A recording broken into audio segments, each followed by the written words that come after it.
Hello दोस्तों, स्वागत है आपका टफ स्टोरी पॉडकास्ट में, जहां हम मिलते हैं इंस्पायरिंग एंटरप्रेन्योर्स और लीडर से जो अपनी जर्नी और इनसाइट्स के साथ हमें यहां पर इंसाइटफुल लर्निंग्स भी शेयर करते हैं।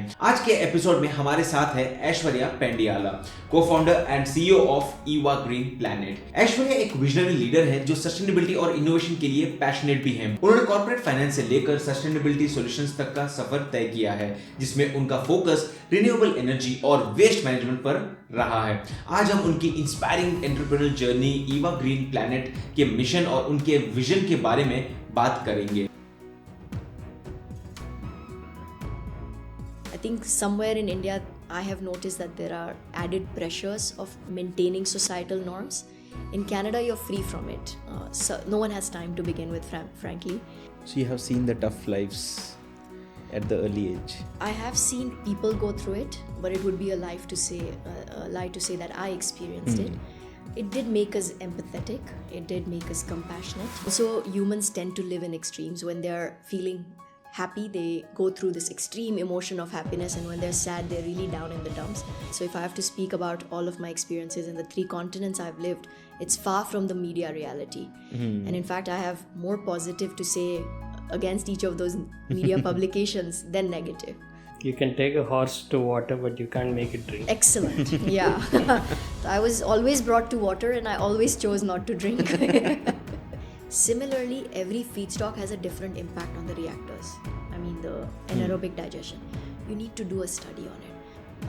फिर हमने अपना केस स्टडी को मजबूत किया। कुछ लोग तो सोचते हैं अच्छा वेस्ट है, मैं उसका पूरा कॉम्पोजिशन जानना बहुत ज़रूरी है। No, in India we have around 20 to 30 different countries. Yeah. Everyone operates in a different way. Which I'm learning now. ये एपिसोड काफी इंटरेस्टिंग होने वाला है, तो चलिए शुरू करते हैं आज का tough story. Hi Aishwarya, welcome to the podcast. How are you doing?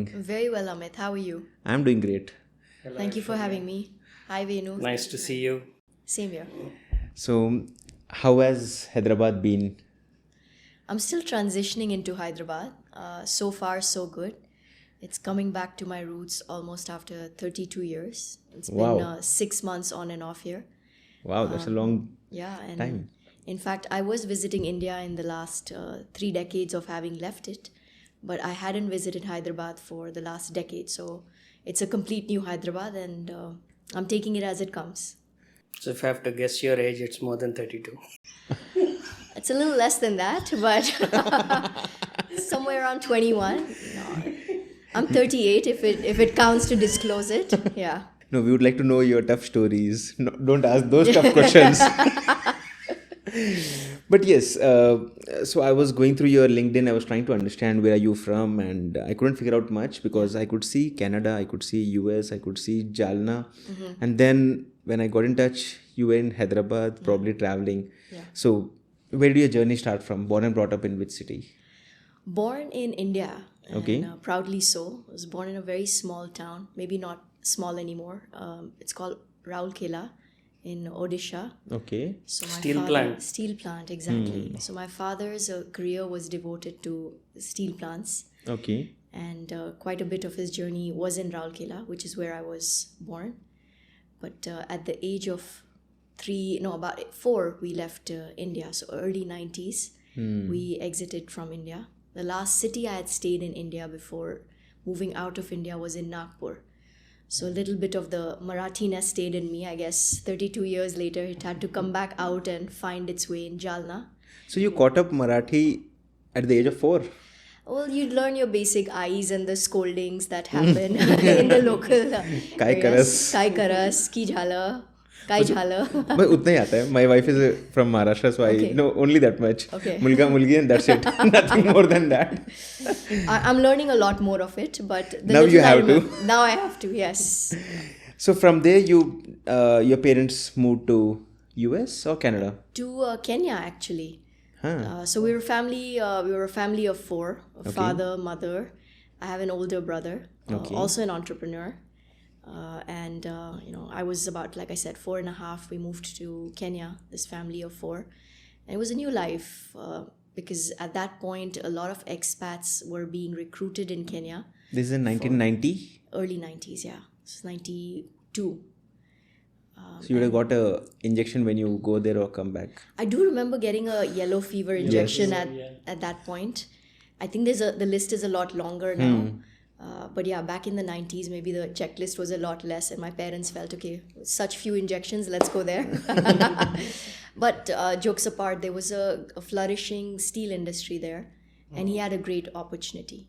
And I guess at that point, the aspiration for most families in India was to give a good future to their children. True. And my parents were no different in that aspect. In addition to the good values, they made sure we had great education and I would say a very sound upbringing, emotionally, mentally, physically. So 13 years we spent in Kenya as a family. Wow. 13 years. 13 years. So I did my entire education in Kenya from grade 1 all the way till, we call it in India 12th, but we followed the British system of education, which is, you were referring to my accent. It's a mix of, I don't know how many countries, continents and cities. But we did the British system, and there we did GCE, A levels and O levels. So we cleared the A level education there. So you wanted to celebrate your 18th birthday in another country again? Yeah. That's really what happened. I do remember celebrating my 18th birthday in Kenya. Okay. Maybe I carried that to Canada too. So how insulated or open was your community in Kenya to the rest of Kenya? I won't lie. It was a life of privileges, most definitely. When you go as an expat, there are certain embellishments to life that you get to experience, which I'm thinking the people who are there for longer term don't really have the ability to exercise. So there would be separate accommodations and a separate campus. Exactly. So we call them gated communities. Right. So it was these expats would have a different lifestyle, a lot more luxury access. So it's a life of its own within that community. Yes and no, because there was an element of how the parents also bring their children up, and my parents were very conscious that we got the opportunity to engage with the local community on a day-to-day basis. And both my parents have a very strong philanthropic side. So we would go for volunteering, give our time to rehabilitation projects right from the get-go. So we were not cut off, but at the same time, we didn't really understand the sorrows. We were more spectators of it, of what the realities of most people in Kenya would be, the local people, I would say. So you have seen the tough lives at the early age. I have seen people go through it, but it would be a lie to say that I experienced it. It did make us empathetic, it did make us compassionate, and it also made us grateful. I think that was a characteristic we got to imbibe early, because we knew we had something that the majority around us didn't have. So is the life really tough there for most people? Like the native people there? I think so, it's definitely a lot more hard work. The economic situation of Africa, we all know. And then when you talk about Kenya in particular, it's thriving compared to other African countries, but not yet to that extent. There was no turmoil or civil war kind of situation. There were a couple, now that you ask, there were a couple of terrorist attacks while we were there. And at that point, if you remember the late 90s, the Al-Qaeda movement and all was quite a rise. So yes, we did get to hear about it. More than that, I think security was an issue. Security for life, security for basic amenities. Theft was very common. Just walking on the road wearing even minimalistic jewelry was something that was a big no-no. I remember when we would go in our school buses, we were recommended to not put our hand out because it might attract people if you're wearing a watch for the wrong reasons. That's what I was alluding to when I was saying how isolated or open were you when we were staying in Kenya. Was it like a completely gated community? It was. Because I kind of recall security is typically a concern. Absolutely. We do have a lot of Gujarati, like I told you earlier before our shoot, our family business is into timber, hardware, plywood. Yeah. So we used to import teak wood from Nairobi and all the African places. Yeah. So a lot of our relatives right now also live in Africa, or they always talk about this, that it's like hell you make a huge amount of money if you're smart, but it's always unsafe. Like you can't show off your money, you can't even move around carrying your money because you can कहीं भी चोरी हो सकती है उनके साथ, and anything could happen anywhere. Security definitely was a concern, but if we were to take it in the perspective of balancing life out, right? It gives you the ability to appreciate the opposites right away. Also, humans tend to live in extremes. When they're feeling happy, they go through this extreme emotion of happiness, and when they're sad, they're really down in the dumps.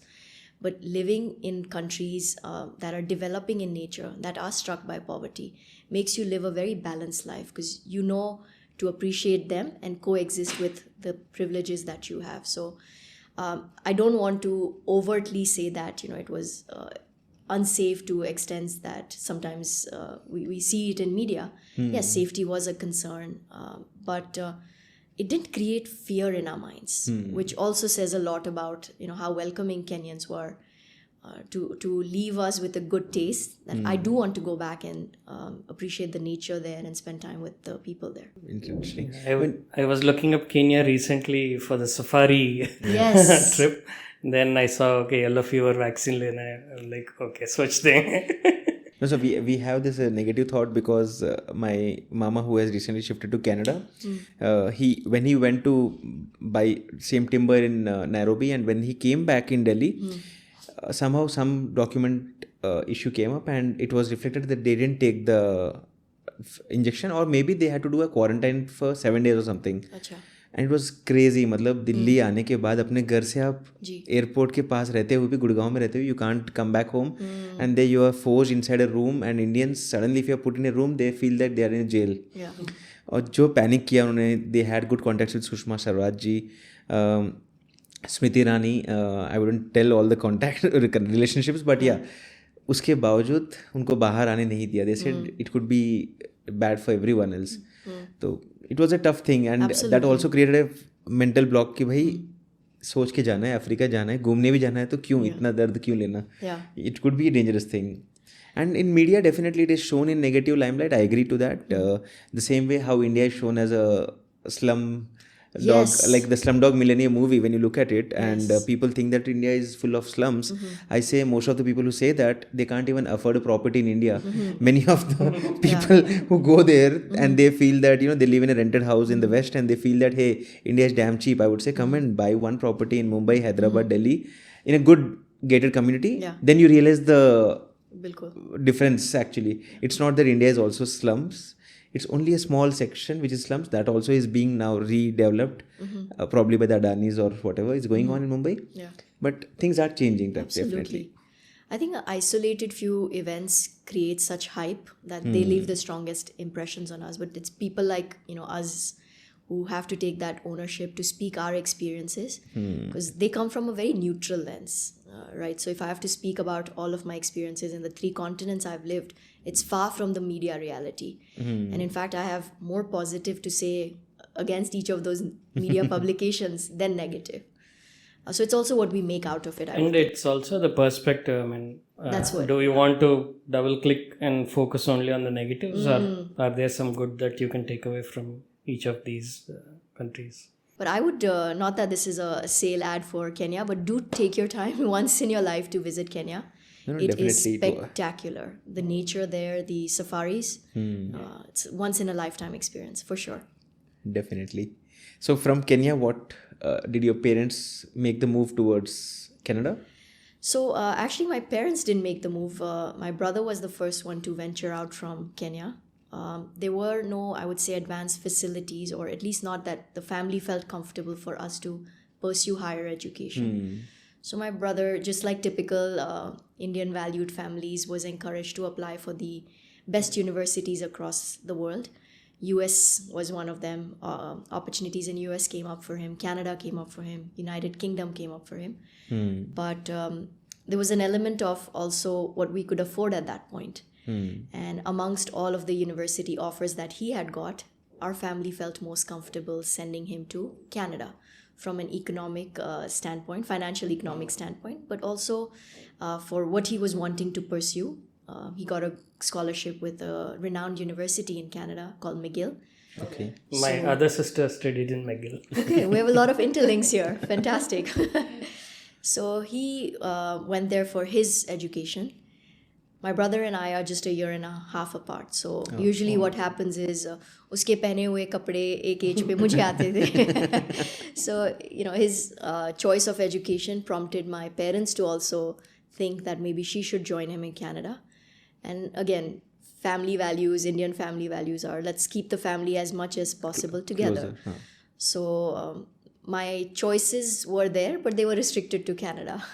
So I got scholarship with Concordia University. Nice. And that's how I ended up joining him a year and a half after to pursue my undergrad education there. What was your undergraduate? BCom. BCom. Bachelor Commerce. of Commerce. Was there any specialization or? There was. So I did a specialization in finance. It's called a major in finance and a minor in accounting. So people go all the way to the west and do become. Please don't bring this up. In my, like, No, I'm asking it, genuinely asking it, no, because it's a good question, and like I was sharing with you outside there, one of the first comments my mother made when I was getting or pursuing a BCom degree was, beta, everyone in India में क्यों नहीं कर लेते क्या? every third person in India BCom कमा लेता है, like इतने दूर. I thought आपने जब वो रेफरेंस दिया आप हैदराबाद की कहीं की बात कर रहे थे. I didn't know कि कनाडा जाके आपने बीकॉम किया था. But I wasn't really academically inclined when I was growing up. I was more driven by sports and extracurricular activities. Also, I had this innate nature to be a rebel without a cause. So I was all over the place. So I never, मेरा ध्यान पढ़ाई में इतना जाता नहीं था. It's fair. Yeah. हम गुजराती मैं अपनी बात करूँ तो हम तो पढ़ाई नहीं करते थे, तो it's completely fair to be don't be in a negative कि why are you even asking this question? Yeah. It's just a standard question. Like जब भी मैं बात करता हूँ किसी से and they have studied in the West, they would talk about some top shot courses and they would say like I have done this. I'm like oh, इतना करने के बाद फाइनली क्या अचीव किया? मुझे ये back of the mind question आता है. तो जब मैं सुना बीकॉम मैंने कहा हाँ अच्छा है. ये भी होता है क्या वहाँ? So what did it mean? You were staying with your parents all along and then new country. It was tough. I was literally taken out of this bubble of luxury to reality. तो वहाँ पे like I would be like अच्छा कपड़े धोने पड़ेंगे. Not that you have to hand wash, but machine में डालने होते हैं कपड़े. You have to manage your finances और बजट दिया जाता था. और ऊपर से मेरे फादर मेरे ब्रदर को पैसे भेजते थे और बोलते थे कि इसका बजट कंट्रोल करो. क्योंकि मैं छोटी थी तो बदमाश भी थी. So, by the time our economic status increased within the family, like our financial situation, I started to see luxury earlier than my brother would. Like, mobile phone came to me at the age of 14 or 15, whereas for my brother it came at 17. Right? So, all of these differences made me live a little bit more privileged life, also a little bit more cocooned life.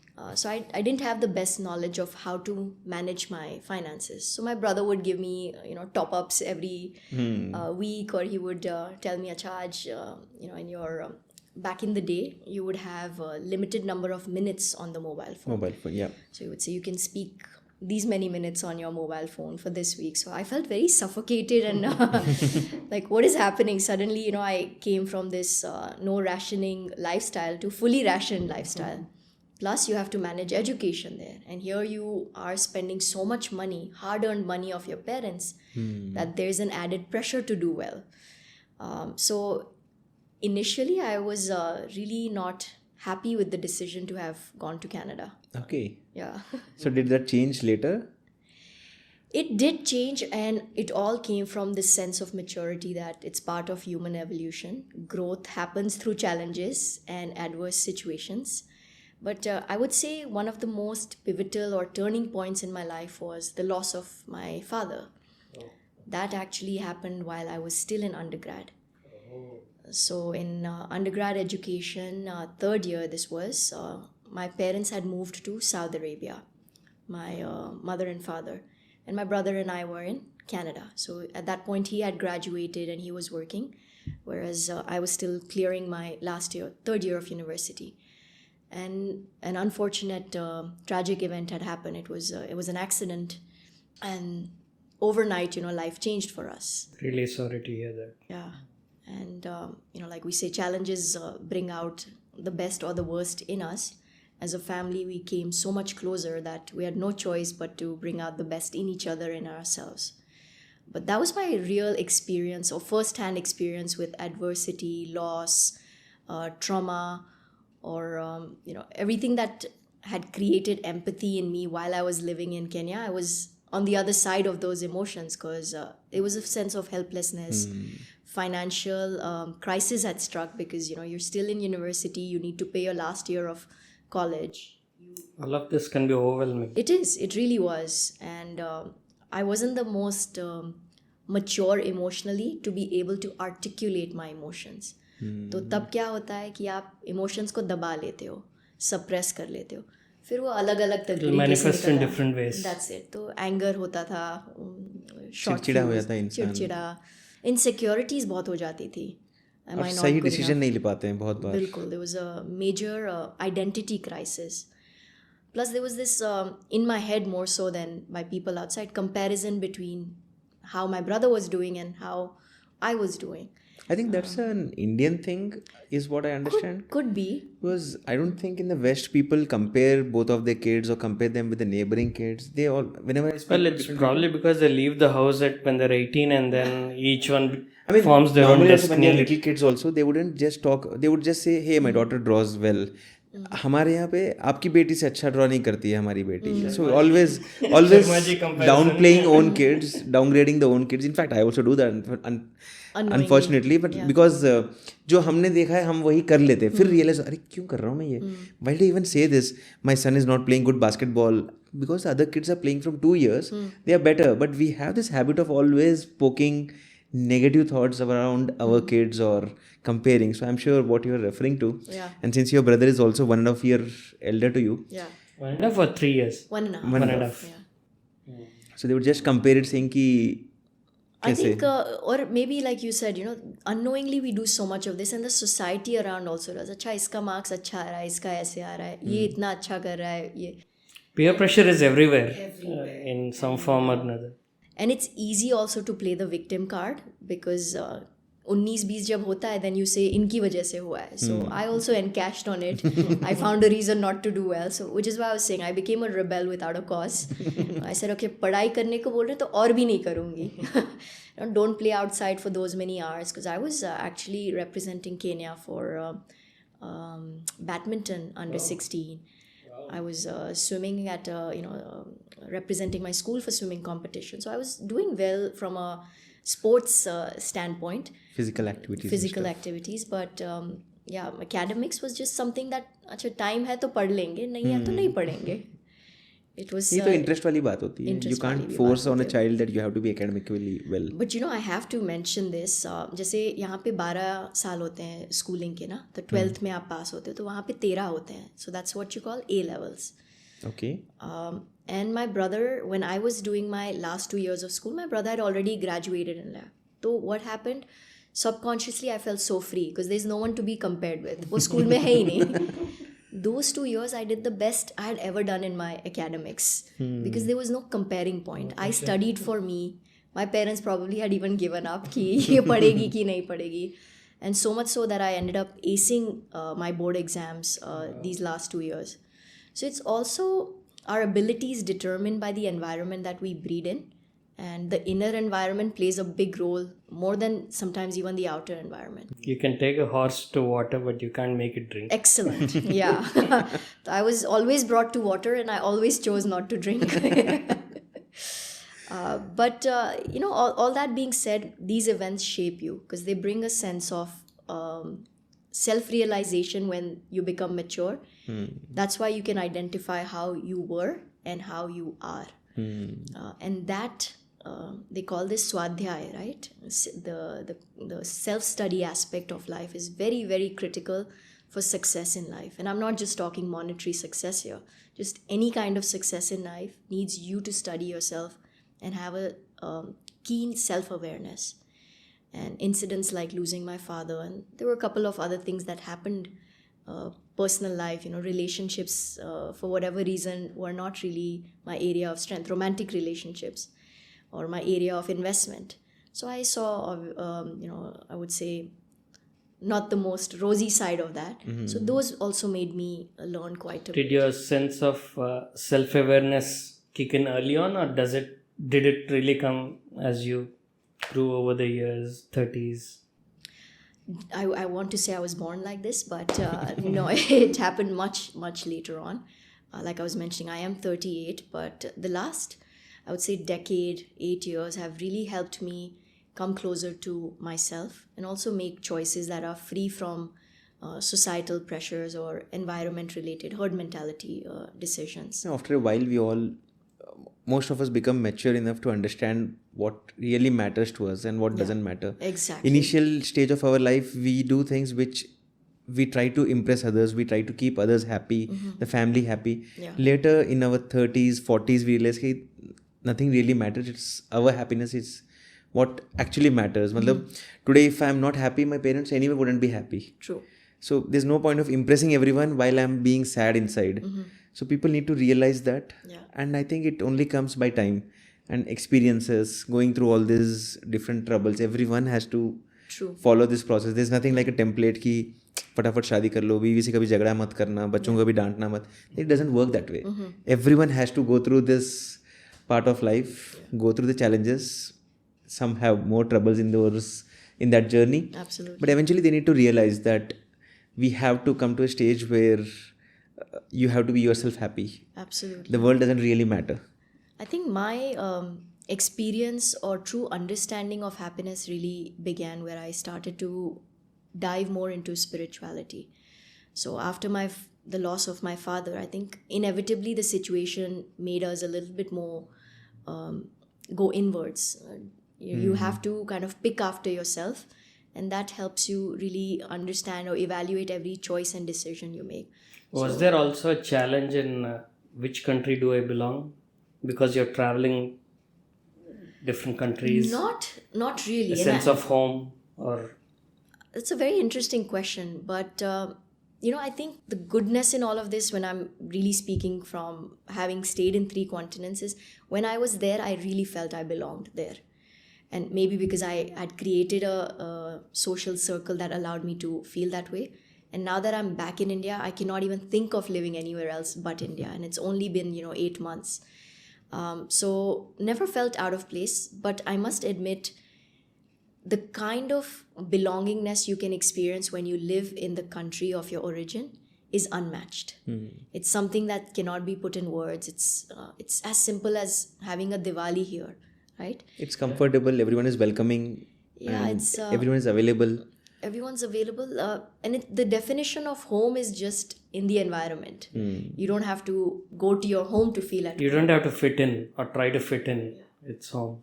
Canada is a beautiful country for its inclusivity also. So that really encouraged individuality there.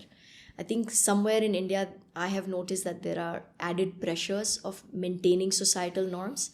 In Canada, you're free from it. So no one has time to begin with, frankly. So you kind of... Some examples that I could relate and understand it. I think marriage is a good example, right? Like one common thing I get asked as a single woman is, kitne bacche hain? They don't even start with, are you married here? And if you say, you don't have children, then that's okay. What does your husband do? So some of these things are assumed. And when they land up to the knowing of your unmarried status, it's almost unsettling for them. Because when they know your age, they want to add 2 + 2 and they want to fit you in a framework. Yeah, it's an outlier. And in Canada, it's not even a question or a topic of discussion because majority of us in this age are single or are in a relationship but don't care whether you are in one or not. So that is not a conversation that comes up at all or very But is it rarely. also because your parents were never in Canada and they did not have their own circle that puts some pressure? Like a whole community pressure, right? Which you're referring to. Yeah. रिश्तेदार सब लोग साथ में नहीं थे तो that questions would have never come up. वो भी हो सकता है, now that you're saying it, it could be it. In fact, our mother came into our friend circle and we didn't really imbibe anything because she moved to Canada after my father's passing away. rather than going back to India. India. So in that sense, her mind also started to move towards the environment we had provided her, which was like us. It didn't really matter from where you came. Also, now that I work very closely in rural parts of India, I see there is casteism. There is a huge. I get asked this question, and I don't know if it's going to be muted here, but are you a Brahmin? So I find that a little amusing. I never even knew these kind of questions also, honestly speaking. Right? In fact, me neither. well, at least I don't know. We during our morning walks also sometimes this discussion comes like ब्राह्मण में ये होता है मैं उस time में silent हो जाता because it's मेरे हार्ड डिस्क में क्वेश्चंस है ही नहीं, वो समझ में नहीं आता इतने क्वेश्चंस तो मतलब कुछ चीज़ें हैं जो बिल्कुल नॉलेज ही नहीं है उस चीज़ की तो And my awareness of casteism etc. was I lived in a cocoon pretty much like you in a railway colony and even until 12th, and then engineering was in Bangalore. So the question of caste and all that never really touched me. It was when I went to masters that I realized that there is something like this and people think along these lines as well. Interestingly, it was in the US that I experienced this a bit more than my cocoon in wow. Wow. By experience, what I mean is a little more awareness ki, people are divided along these lines. US mein you have Tana and ATA and different organizations, right? So I felt it was more frozen there than what I had experienced in my life. But again, like I said, I lived in a cocoon. But I think things are now changing. But again, we are also living in a cocoon. We are living in a gated community. Right now, the way I'm approaching people for my podcast, I don't even check what a person is doing, who is a husband, who is his wife. Yeah. मुझे तो ये आपने जब बताया तो मुझे पता भी चला, but I wouldn't even care about it because for me, if a person is doing something, that person is important. What does a family really matter? Unless sometimes the family helps them, like the spouse helps them, both of them are jointly working. Of course. That's very rare. Yeah. But rarely it's more about an individual person, right? But I totally agree when it comes to the offline world, the real world. People actually question this very single thing. Like in our Gujarati Samaj and community, though I'm proud about many things, I'm also negative about one thing, which I tell my wife. जब भी ladies मिलती हैं एक दूसरे से, इसके कितने बच्चे, इसके बच्चे क्यों नहीं है, ये कब कर रही है बच्चे, बस बच्चे के ऊपर ही जिंदगी है इनकी. मतलब the whole mindset is only talking about, not about why is she always sad, they never talk about this. Why is she looking stressed, they never talk about it. Why doesn't she have kids?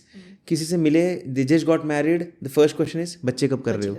अरे भाई, बच्चे करने के लिए शादी नहीं की है उन्होंने. मतलब I don't, ये स्टिग्मा बाहर निकलना चाहिए. They should come out of this whole. बहुत important है. Like life isn't only about producing babies. This is not a factory कि बस शादी किया बच्चे इनके बच्चे क्यों नहीं है.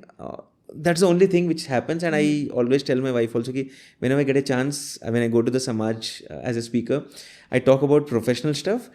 I want to talk about this, but it looks slightly shady and I don't want to get into the personal discussion, तो मैं नहीं बोलता हूँ. But I feel on my podcast I can at least talk. Yeah. I have my freedom at least. Yeah. But this is something which has to be changed. And when you are saying when you are working in the rural, it's further higher. I'm sure about that. Caste and Actually, all these things. behind education also there's a lot of hypocrisy, right? Like, so you could be as well educated, but if the mind is not cultured, then the question Education and values are entirely two different things. Exactly. I have witnessed this completely agree. couple times. Education does not give values. It's family that imparts values. So I think elements of being a woman in India has come with a set of challenges that I wasn't exposed to in Canada. So I'm learning. I'm also maneuvering my ways around it. But like I said, now that I am here for the last 8 months, I don't think for this phase of my life, I don't think I should be anywhere else but in India. Any interesting examples of maneuvering that you have in mind or you have worth sharing? I think one is women in leadership. It's a very new norm. And for the field that I am in, which is renewable energy, we're as good as none. So whether it's dealing with stakeholders, vendors, they don't expect to see a woman. They don't expect to, and also when they see a woman, उनको एक word मैंने सीखा है last week, हल्के में लेते हैं. So, knowing when to portray your alphaness is also something I have had to calculate here, which maybe in my other professional experiences has not been something That's that I've had to think about. interesting take. You mean without triggering their egos or their complexes, how do you get work done? Exactly. But it would definitely hit their egos when it comes to Again, it depends on maneuvering, maybe, I guess. No, because I can, since I am slightly into real estate and the world of real estate, I know how it's unfortunately male only business vertical. Jahan par if you're talking to people when you're going to buying a land or selling it, you never see female selling pieces of lands on the street, or even brokers or consultants, who we don't call brokers anymore, call them consultants on the social media. But yeah, तो ये सब changes है, for unfortunately.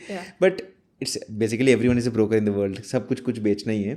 But the point is there are no females in that, and as you rightly said, उनको हल्के में भी लेते हैं. जब कोई आ रहा है तो quote them higher. Anyway, उसको क्या ही पता चलेगा. While a man comes in the discussion, they would feel like he might have some knowledge, presumptions. Prejudice होता है. And it actually helps because a lot of growth happens when someone tells you, at least for me, when someone says you cannot do it, or You have will to not work be able twice to do as it. hard to prove them And I'm wrong. like, okay, now I will definitely do it, and I will do it in record time. मतलब किसी ने पंगा लिया है तो जवाब देना So now है. you know my personality. When I was saying there was a rebel without a cause, now there's a rebel in me With still a cause. with a cause. वही बदला है. Then it definitely makes sense. I mean, in my life, the biggest trigger was when few people poked me in my early age saying that you can't do that. And my only goal was to prove them. Yeah. Unfortunately, they were very small goals, which I realized later कि यार ये करने का तो कुछ बचा ही नहीं है. Now we need more bigger triggers in life. Yeah. So So they are true. good triggers. We just need to keep Absolutely. fighting them and winning over them. Absolutely. So let's go back to Canada journey. Sure. After your dad expired and your brother got a job. He got a job. I was finishing last year of college, and that was a very tough year. Mom had just moved, joined us. I had to take a gap, about 6 months of a gap, come back to education. Obviously, at that point, under the circumstances, we had lost our father. There was a lot of mental, emotional support my mother needed. So that did take a toll on us as in my brother and I. And this is where what Venu asked comes back. आप अकेले थे. You didn't have an extended family probably in Saudi. So how did you all wrap it up financially, close up everything from Kenya and Saudi and move to Canada? Was it easy? It wasn't easy. Not easy at all. And I must give it all the credit to my brother. I think he really stepped up at that point. And he brought everyone together to operate as a unit. What also happens, these are the drawbacks of going away and staying away from family, is you somewhere emotionally disconnect. It's a more logical relationship. पर पैसे भेज रहे हैं, पढ़ना है, parents हैं, it's very functional. But that underlying feeling of we are one, I think he really played a big role in bringing that back in us. And unfortunately, at that point, my mom was not all quite there to hold it up for us, because she lost the everything. most important part of her being, right? To lose a companion under the circumstances that you lose one, it was very traumatic for her. So our heart, of course, was going out to her. So, we said this a few times, and in retrospect, yes, we lost our father, but somewhere we were also losing our mother to what had happened. And that had adverse effects on us, of course. It reached a point where my brother was taking so much charge that I was getting upset. Why are you taking so much charge in my life? So we had our differences. He would try to become a dad also, unfortunately, because he's a responsible person. Exactly. So it might look like he might take some hard decisions, but he has to take it. Absolutely. Which you might not connect that time. Not at now all. you definitely would relate Yes, to it. and value and respect it. At that time, it was more ego, right? Like, I've lost my dad, now don't try and be my father. That was the story I was telling myself. So we kind of had a little bit of differences. I think in all of that, what really helped is after I graduated, I stepped away from Montreal. So mom and my brother were staying together he took full responsibility of her. And I graduated in 2009. This was peak of recession in North America. The worldwide recession crisis. Exactly. So jobs were not as per what the standards were before that. Plus a BCom degree didn't get me too far. It needed you to commit to either an MBA or a CA and CMA. I was in no headspace to do that. So I moved to Calgary, which was a market that was impacted but not as adversely. I still remember I had about $600 odd in my bank account when I made that decision that I'm going to move to Calgary. So Calgary is about 4 hours away from Montreal by flight. And that distance, I think, you know how they say, distance makes the heart grow fonder. It was needed because I needed that space to really understand where am I at in life. Up until then, I was just reacting to the situation. Okay, father has passed away, do this. Need to do this. Brother is saying, do this. But that space allowed me to, what do I really want? And Calgary actually was a eye-opening experience because it opened my life to a whole new chapter of coming closer to myself. And really that was my So were you deep staying dive. alone there, or were you with some roommates or friends? Alone there? No, I wasn't alone actually. My first house that I got into, I was sharing it with 4 guys, which was not the case up until, you know, there was financial support. So I was staying in a studio or maximum 1 bedroom sharing, 2 bedroom sharing with another individual. But now I'm with 4 other guys and they're walking out in their towels and their girlfriends of theirs walking in and out. And I was like, oh my God, what did I land myself into? Like privacy was out of the window. And all of that was, I think, churning me to really also make me less judgmental, because it's so easy for the mind to say, ye acha, ye bura, this works, this shouldn't work, and you want to take a moral high road. So all of that was being put aside. And when I moved to Calgary, it took me about 8 months to get a job, like a proper job that was in line with my education. Up until then, I worked in gyms as a receptionist, did some odd jobs in pharmacies as a cashier. So I had the ability to... All of this feels like a far cry from the privileged life you were explaining. Exactly. But isn't it normal that in the West people take these jobs while they won't do it in India? It is normal, but I also didn't know it was normal because my life was the opposite of all of it. So for me, I had this feeling... It was a circumstance for you. Yeah. When you were in Canada, were you doing any part-time jobs? I was... when you were in Montreal studying? In Montreal, I was... odd jobs here and there where call center, which was easy buck. You work a couple of hours a week or a weekend and you get good money. Or I was working with a tax company, just collecting receipts and paying out, but nothing that made me feel like I'm working. And none of that money had a consequence on my standard of living. You did not need to rely on that money. It Absolutely. was like a perk. It was a perk, and no one needed to know where that money was being spent. Otherwise, all the other money was being monitored. So in Canada, the first 6-8 months, in Calgary, the first 6-8 months made me really maneuver around the odd jobs, crush my ego. The idea of self-worth had to be reassessed. And in all of that, I actually also invested in some mental wellness practices or overall well-being practices. So India is so rich with yoga and meditation, and my experience with breath work, art of living was really at that point, So you got connect to art of living while you were in Canada? While I was in Calgary, actually. Okay.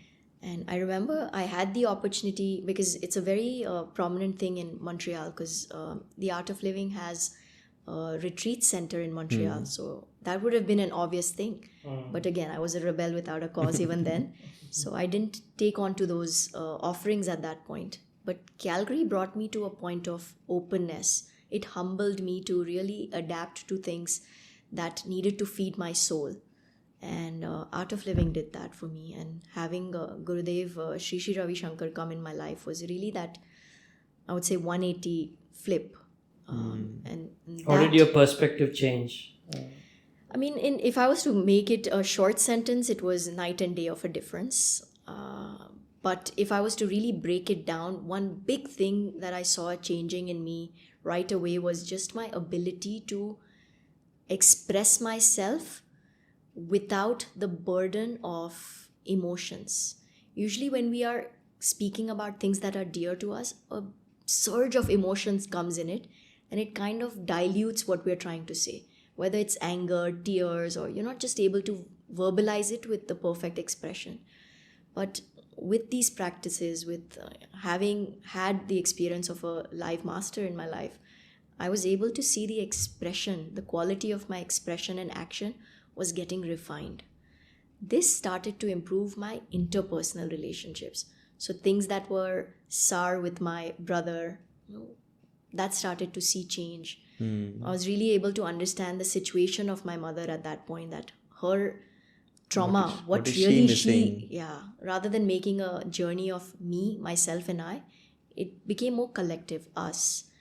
And the element of happiness you were talking about earlier, my happiness understanding became a little bit more mature. It was not about my happiness, it was about our happiness. I found happiness in giving rather than taking. And that's what Art of Living and these practices did for me. So that's in a nutshell for you, but I can go on. So, but when we talk about happiness, when I say it's our my happiness, my in the sense is always about our happiness. In the sense, our family, people close to us. We can't make the world happier. I mean, that's what I presume or I believe. As an individual, we can't do that to everyone unless you are the guru and you are the leader with a cult following and everyone following you. You try to make people around you happy, which indirectly makes you happy. But normally people are always in a negative mindset, thinking that I can't do anything, they don't help themselves. So which is why I feel that it's important to be yourselves happy and keep people around you happy. Absolutely. That's what I think happiness, of course, it's an inside job. They're the best of quotes out there. We don't need to dive into it.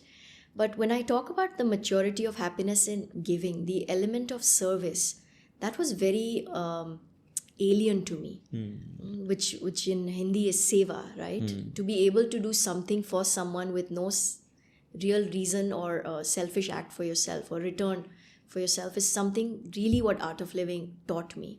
So a lot of my time outside of my profession became in giving these contributing my time to volunteering organizations and projects that really had an impact on people. So, when you say, I can't make the world happy, I actually started to challenge that. Can I make an impact outside of just things that I felt were mine, my people, my jobs? So there's something called a teacher's training program. I became an Art of Living teacher. Okay. I started teaching meditation, breath work, and I could see what people felt after spending those 3 days with us in the workshop. And they found that we were the source of happiness. But giving them that happiness made me more happier than them. So some level of feedback, positive feedback comes back to you. Oh, this is worth it. This makes sense. Yeah, this is helping someone. When you know you've made someone smile, it makes you more happier than... there is positive reinforcement there. That is. So this is something which you're referring to, like a 3 days program, is something like a Vipassana, where people disconnect to the world and they come and stay in the ashram. And I'm not too, I would say, educated I don't know the name of the word. Yeah. I don't know the name of the word. I'm talking about a program I'm thinking is called Vipassana or something, where you are just disconnected with the world and you stay in the ashram with the teachers or guides and just follow their routine and just do meditation all the time. So Art of Living actually is all well within your current life to encompass it in a more holistic manner and make you more productive within your life in that situation. So it happens online, but the program I'm referring to is called the Art of Living Part 1 course, or some places it's called the Happiness Program, wherein you learn a breathwork called Sudarshan Kriya. So you could do it within the city, or you can go to a retreat center to do it, but it's done in 3 short sessions, a couple of hours each day. And what you take back is a breathwork that allows you to experience a deep state of relaxation of the mind by skillfully using your breath. And breath and the mind have a strong correlation. cracking that science was an eye-opener for me. So if I was to feed my logical mind, what am I doing here, right? It just made me have a better understanding of my mind by having a better say over my breath. And that's what the Sudarshan Kriya practice does for you. And now that I am a facilitator of it, a teacher of it, it's being able to spread happiness in a different way, right? There's happiness you give Christmas gifts, or you go and volunteer at shelter homes. There's so many different ways, right? Giving happiness where I'm equipping people to manage their own mind is a different level of happiness that I get to experience in that. It's the higher levels of service also, I say, when you're making someone strong in their mind. And in your workshops, do you find everyone being able to accomplish that, or do you also find some, for whatever state their mind is, they're unable to absorb that or get? Do you see any of those cases, or pretty much everyone who comes there is able to? I think change is inevitable, right? So everyone who comes for that 3-day workshop comes back feeling a sense of change. What really continues in that is the continuity of the practice too. But for that, you need to first know what it feels to have a calm and peaceful mind. So the 3 days reinforces that it is possible to have a calm and peaceful mind in a very natural manner. That is by using your own breath. After that, there are support groups or regular follow-ups that allow you to sustain that mind. So people who have stuck on the path, 100% are able to see the changes and, be an advocate for it like I am today. But it also depends on person to person's mind. Few people like me, I keep fighting in my mind when I try to do meditation. So I don't actively follow. My wife does Shambhavi Kriya of Sadhguru. Okay. And I can't sit for more than a minute, forget about sitting down for hours. Because the moment I'm sitting, I'm like, what is the person doing there? So I agree when you say 3 days or maybe continuous follow-up and stuff. I tried, but it also depends on person to person. Probably also depends on the guru, the right guru or maybe I think situation के ऊपर भी होता है कि if I finally come in a situation where I seek help from someone, and at that time if the guru comes in our life, then the perfect bonding happens. Like when my wife lost her father during COVID, that's when she got active with Sadhguru's principles, and she's fully into it. I don't understand that. I'm not stopping her from it, but I'm just saying that when I try to follow the same, I cannot. Maybe because I'm heavily distracted with the whole world and I'm not seeking anything right now. There is a saying, when the student is ready, the master shall appear. So abhi maybe student मजे की जिंदगी में. What I mean by that is, in some ways our mind also has to be prepared to receive that, to be in that state of receiving advice or inputs. But if our mind is wandering and we are not ready, maybe that's what I'm saying. Sometimes it's something similar to what I keep telling you. Remember about the bad habits, like people drink, people smoke. हम कितना भी मना करेंगे, जब तक उनके अंदर से वो feeling नहीं है कि I want to stop my bad habits. How much ever the family says, they don't change it. The same way I feel, that's my point of view. It might be completely wrong. I understand that. I respect also that Sadhguru Shri Ravi Shankar ji सब अपना काम बहुत सही तरीके से कर रहे हैं. But not all the minds are ready to even accept that. I keep questioning all unscientific ways on what my wife follows the principles when they do Shambhavi Kriya, when they do the breathing practice. I say, इसमें क्या है? This is like Apple Watch also has a rhythmic breathing exercise. I could just do that. Why do I need to do that? So there is a lot of... So I think I would love to share a little bit more about how I became more, how I dove deeper into it. It wasn't an overnight thing that... Gurudev became my guru. Maybe he was, and my realization came much later, but there were certain steps that happened. One is, when I was in that situation in Calgary, I knew I wanted to come out of it, right? I wanted to be a more productive human. I wanted to be more well-balanced. I wanted to have better interpersonal relationships. But more than anything, I wanted to have a thriving career. Those were my very practical reasons of wanting to go opt for something that would give me all this. Now, when this workshop came into my life, those were my only reasons of doing it. I was get not the 4 guys out of your life. Yeah. Yes. So I didn't have any evolved voice that said, I'm ready for spirituality. It was none of that. I think it was more feeding my logic कि ये करोगे तो ये फायदा होगा. It's a very transactional, जैसे होता है ना. So आप सिचुएशन में भी थे, is what I can tell. हाँ, सिचुएशन मेंटल बैलेंस चाहिए था कि मुझे आगे बढ़ना है लाइफ में, प्रोफेशनल लाइफ में आगे बढ़ना है, कुछ फॉलो करूंगी तो हो सकता है, तो आपने उस तरह से ट्राई किया था. ये बात मानती हूँ. एक और चीज़ ये भी होता है, हर कोई अपनी आने वाली ज़िंदगी को बेहतर बनाना चाहता है, हर कोई. तो मेरा रीज़न मैं आपको और डेफिनेटली दे रही हूँ कि ये मेरे एरियाज इम्प्रूवमेंट के थे. आपके कुछ और होंगे, इनके कुछ और होंगे, but everyone tomorrow wants to be better than today. That is a given truth of life. Now what programs like this do is open the door for going inwards to be able to really reboot what already exists in us. So for me, feeding my logic was very important. Now there's a balance of left side of my brain and right side of my brain, but back then it was all like logic. Tell me what this will do. How will this benefit me? Give me. I was a full Gujarati in that sense because I grew up with them. मैं इतने पैसे दे रही हूँ, मुझे क्या return में मिल रहा है? And that was my logical reason for doing this workshop. But as you go over the steps in the program, you actually do see that it feeds not only your logical mind, but it also embellishes your creative side, which is phenomenal, right? Like, yes, I got all of these things, which is why I guess we're having this conversation. There are certain degrees of progress one can mark in my life, but I wasn't really seeking spiritual growth at that point. So what Sudarshan Kriya does is really give you a practical tool. It's a tool that you take back and practice daily by using your breath skillfully to have a calm state of mind. So it's not like अच्छा आँखें बंद करो ध्यान करो, because कोई वो बोले तो it's almost like I can't close my eyes, or I'm bombarded with thoughts. Meditation is too tough.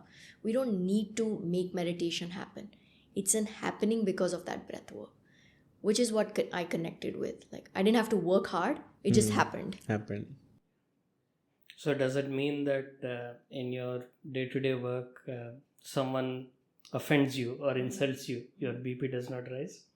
Or खून खोलता नहीं है. खोलता है. खून, more than that, उनको कैसे रिएक्ट करना है. Yeah, I think gone are the days कि कोई एक गाल पे थप्पड़ मारे तो दूसरा, gone are those days. Let's be honest about it. But अगर उनको थप्पड़ लगाना भी है, वो कैसे देना है without सोच समझ के. Yeah, it brings you from a space of action rather than reaction. Right? I evaluate the best way to respond versus react. Yeah. Absolutely. That is a big change in. I was known to be impulsive. Now I say I'm spontaneous. Okay, interesting thought. And that's where I tell everyone when I preach everyone to walk in the morning. मैं वही बात बोलता हूँ कि guys, I've hit my 40s and I have last 3-4 years I have started walking. You just keep physically active in the morning, like कुछ ना कुछ करो. दिन में आपको गुस्सा नहीं आएगा. ये लिख लो आप. मतलब unless you don't do anything, you're always like mind is confused, you're always in tension. आपको कोई एक टेंशन नोटिस आया था इनकम टैक्स का, आप स्ट्रेस आउट हो जाते हो. I don't stress out anymore. I'm like ठीक है, हमको तो इनकम टैक्स नोटिसेस नहीं आते स्ट्रेस आउट करने के लिए. तुमको आते होंगे. नहीं, मतलब बिजनेस वालों की बातों में ये आता है कि कल जीएसटी वाला आया था और last week my tenant calls me and says कि GHMC officers are here. Like ठीक है, फाइन, नोटिस दे रहे हैं तो उनसे ले लो, रख मेल पे भेज, WhatsApp it to me, I will figure out. Now I do that. 4 years back I used to always worry, like बचपन से मैंने इतने सारे क्या बोलते हैं इनकम टैक्स रेड के मूवीज देखें, अक्षय कुमार के मूवीज देखें कि I always had this one fear of income tax people coming to my house. Now I am like chill भाई, क्या होगा, worst to worst they won't kill me. Worst thing is they would charge me something. अगर हमने गलती की है तो उसकी पेनल्टी भरना है, वरना हमें डॉक्यूमेंट दिखाना है. तो this realization comes at some stage of life. I agree, most people need someone to teach it to them, like गुरु चाहिए, गुरु से उनको डायरेक्शन पता चलता है, सबको ज़रूरत है उनकी. Like my wife also tells me कि आप मानते नहीं हो, आपको भी सबको गुरु की ज़रूरत है, अभी नहीं कभी ना कभी आपको किसी को फॉलो करना पड़ेगा. You'll be more sane in your thought process and everything. I respect that. I'm not saying कोई भी गुरु गलत है, सब सही है. बट मे बी अभी मुझे वो समझ नहीं आया है. I don't see that reason and also I feel that if I'm able to keep a perfect mental balance, then I don't even get into the emotional side of being negative toward when something bad happens at work. Some stress comes up, I don't react badly. I never, like I have many tensions during my work. I never go home cranky and I be angry, गुस्से में घर पे बच्चे कुछ पूछ रहे, पापा मैं बात नहीं करूँगा. I never do that. I'm like, once I'm at home, they don't even feel that I had a bad day. They never even get a hint. But I don't think everyone has this ability to control the mind in that way कि इसको shut करो, वहाँ जाओ. मेरे mind में घूमता है continuously. Like I'm talking to my kid, I'm like, हाँ okay fine, tomorrow we'll go out. Yeah, we'll go out. And then I go to the balcony, I'm just looking out and I'm like wondering, okay क्या करूँ इसका.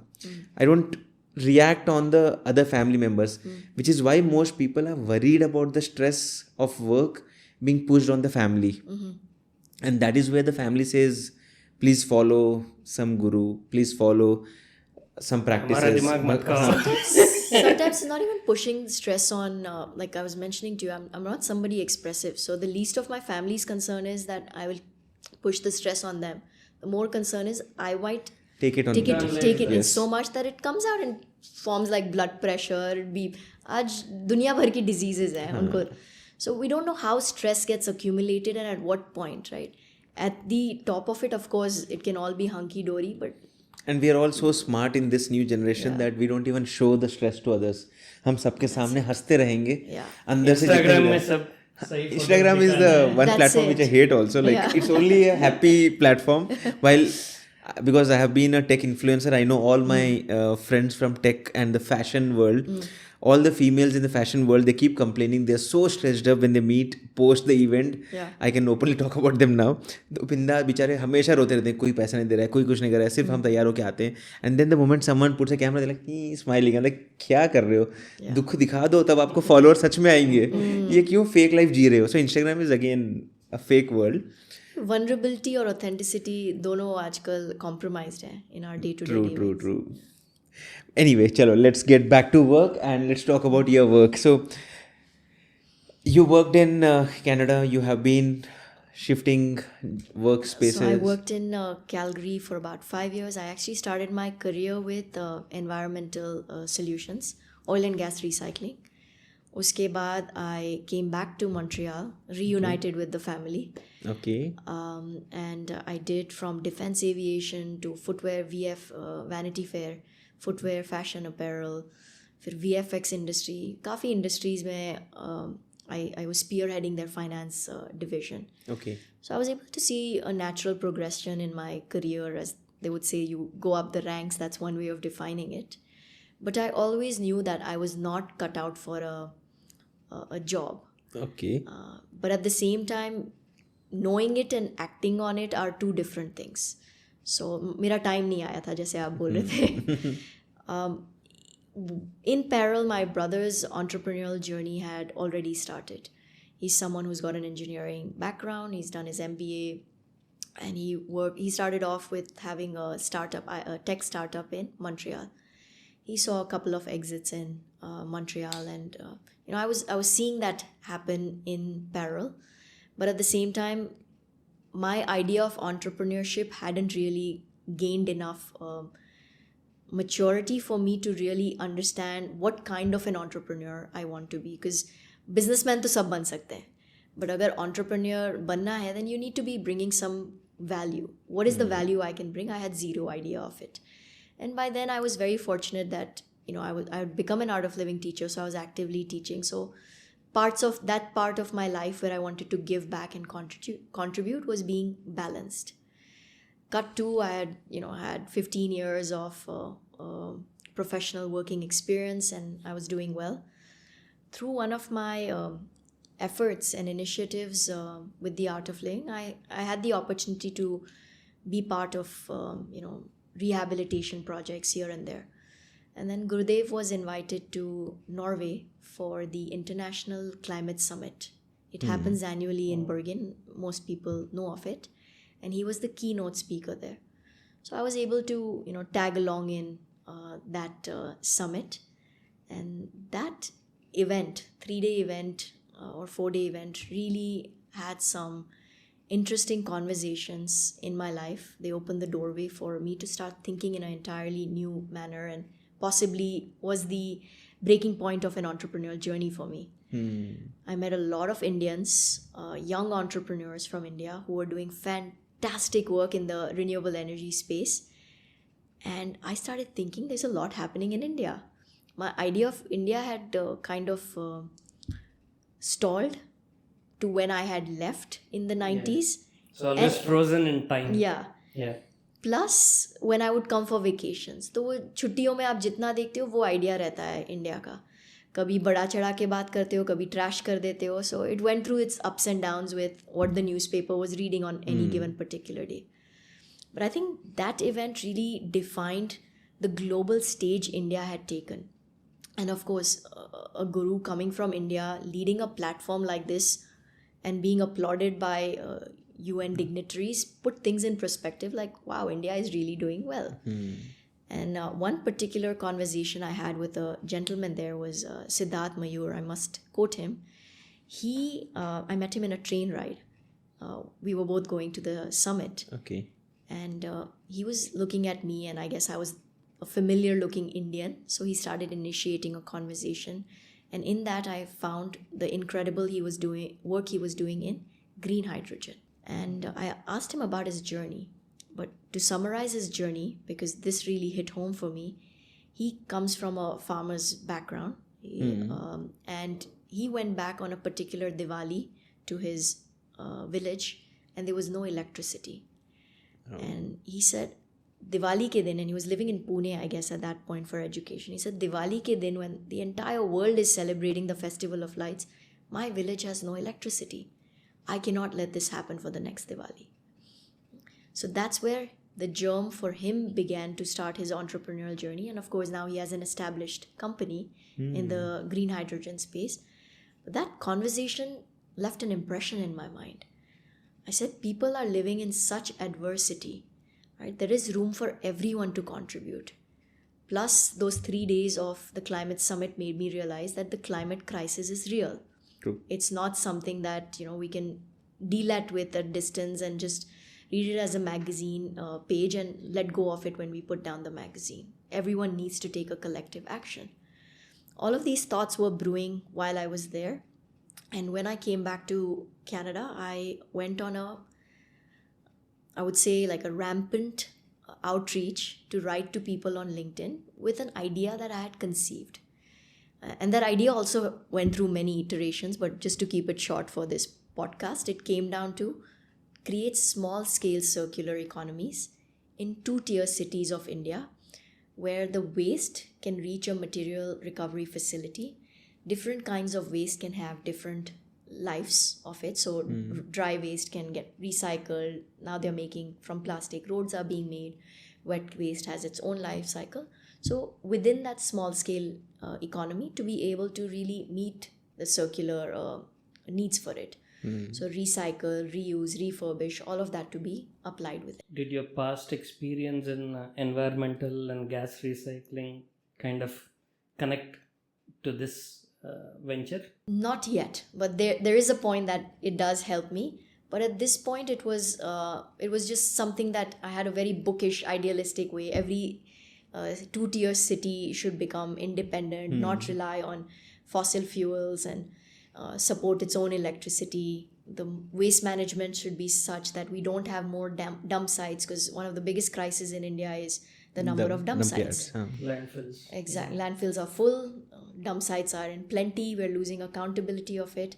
And the third issue that we wanted to speak to was the deteriorating health of youth in India. And a huge trigger of that is the kind of food we eat.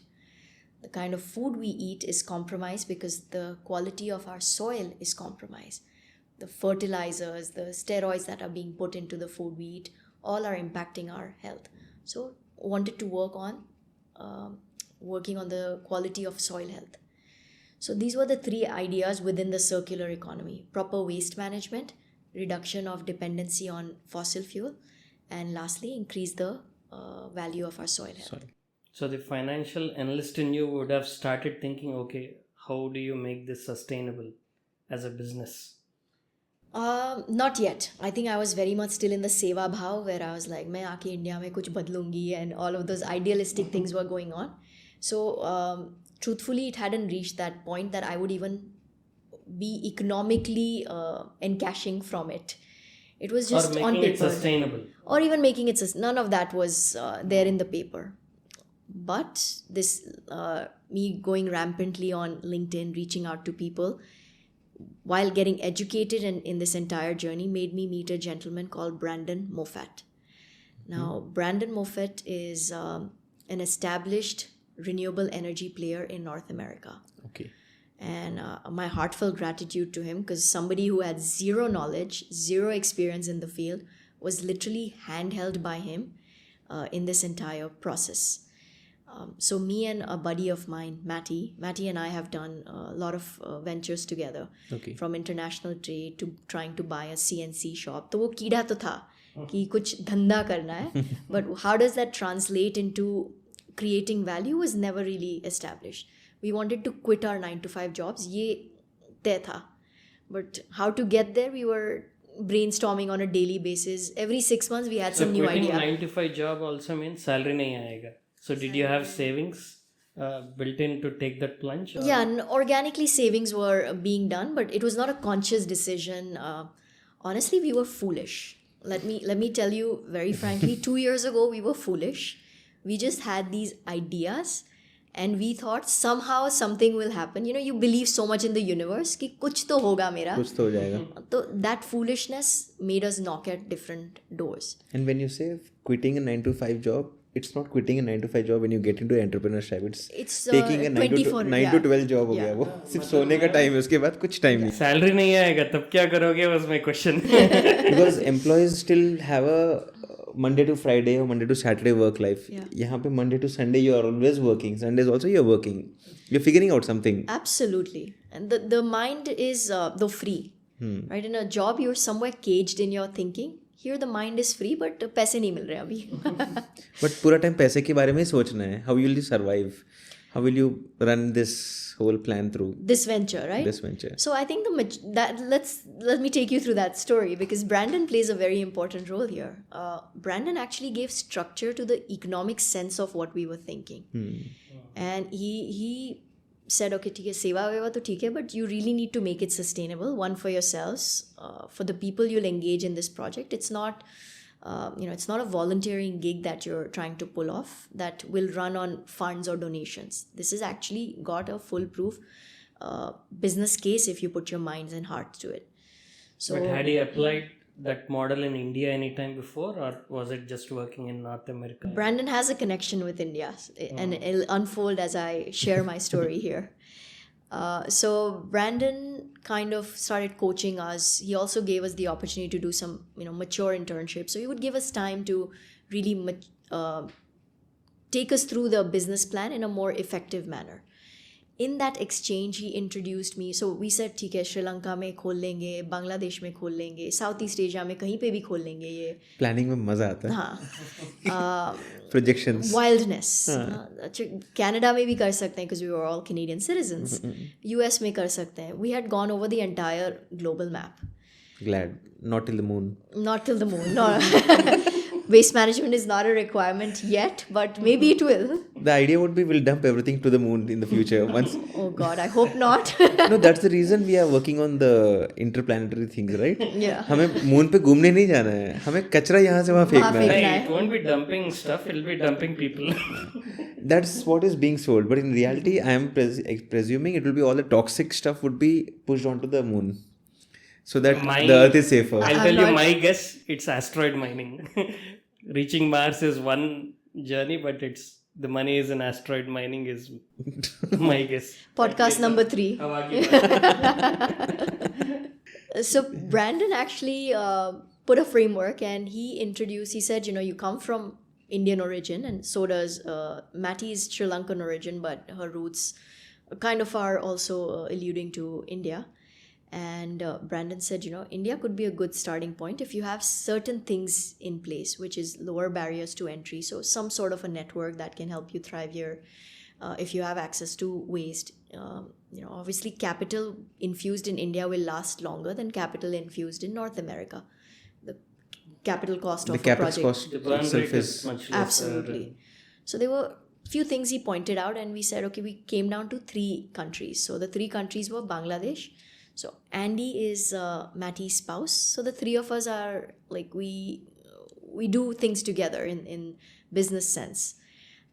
So Andy origin is Bangladesh, but 2nd generation Canadian. Matty's origin is Sri Lanka, but has some roots in India, also Canadian. Me, Canadian, Kenyan, blend of everything. So we said, okay, we'll break it down to these 3 countries. So Andy started to do some work in Bangladesh, speaking to people. Matty started to do that for Sri Lanka, and I started to do that for India. While those conversations were happening, Brandon introduced me to a gentleman in India called Nitesh Tripathi. Now, we didn't know Nitesh is quite an established name in this field of renewable energy in India. In fact, one of the most pride points of RNG in India is the Indore biogas plant. Now, the biogas plant in Indore is built on the basis of municipal solid waste, which means you have impeccable municipal solid waste coming from households, which is why Indore When you is say impeccable, you mean well sorted? well segregated. Yeah, finely segregated. Indore is the fun fact is Indore is the most cleanest and organized city. It Yeah, is. I've In terms heard of- of that. I think for 7 years it's been the cleanest city in India. Yeah.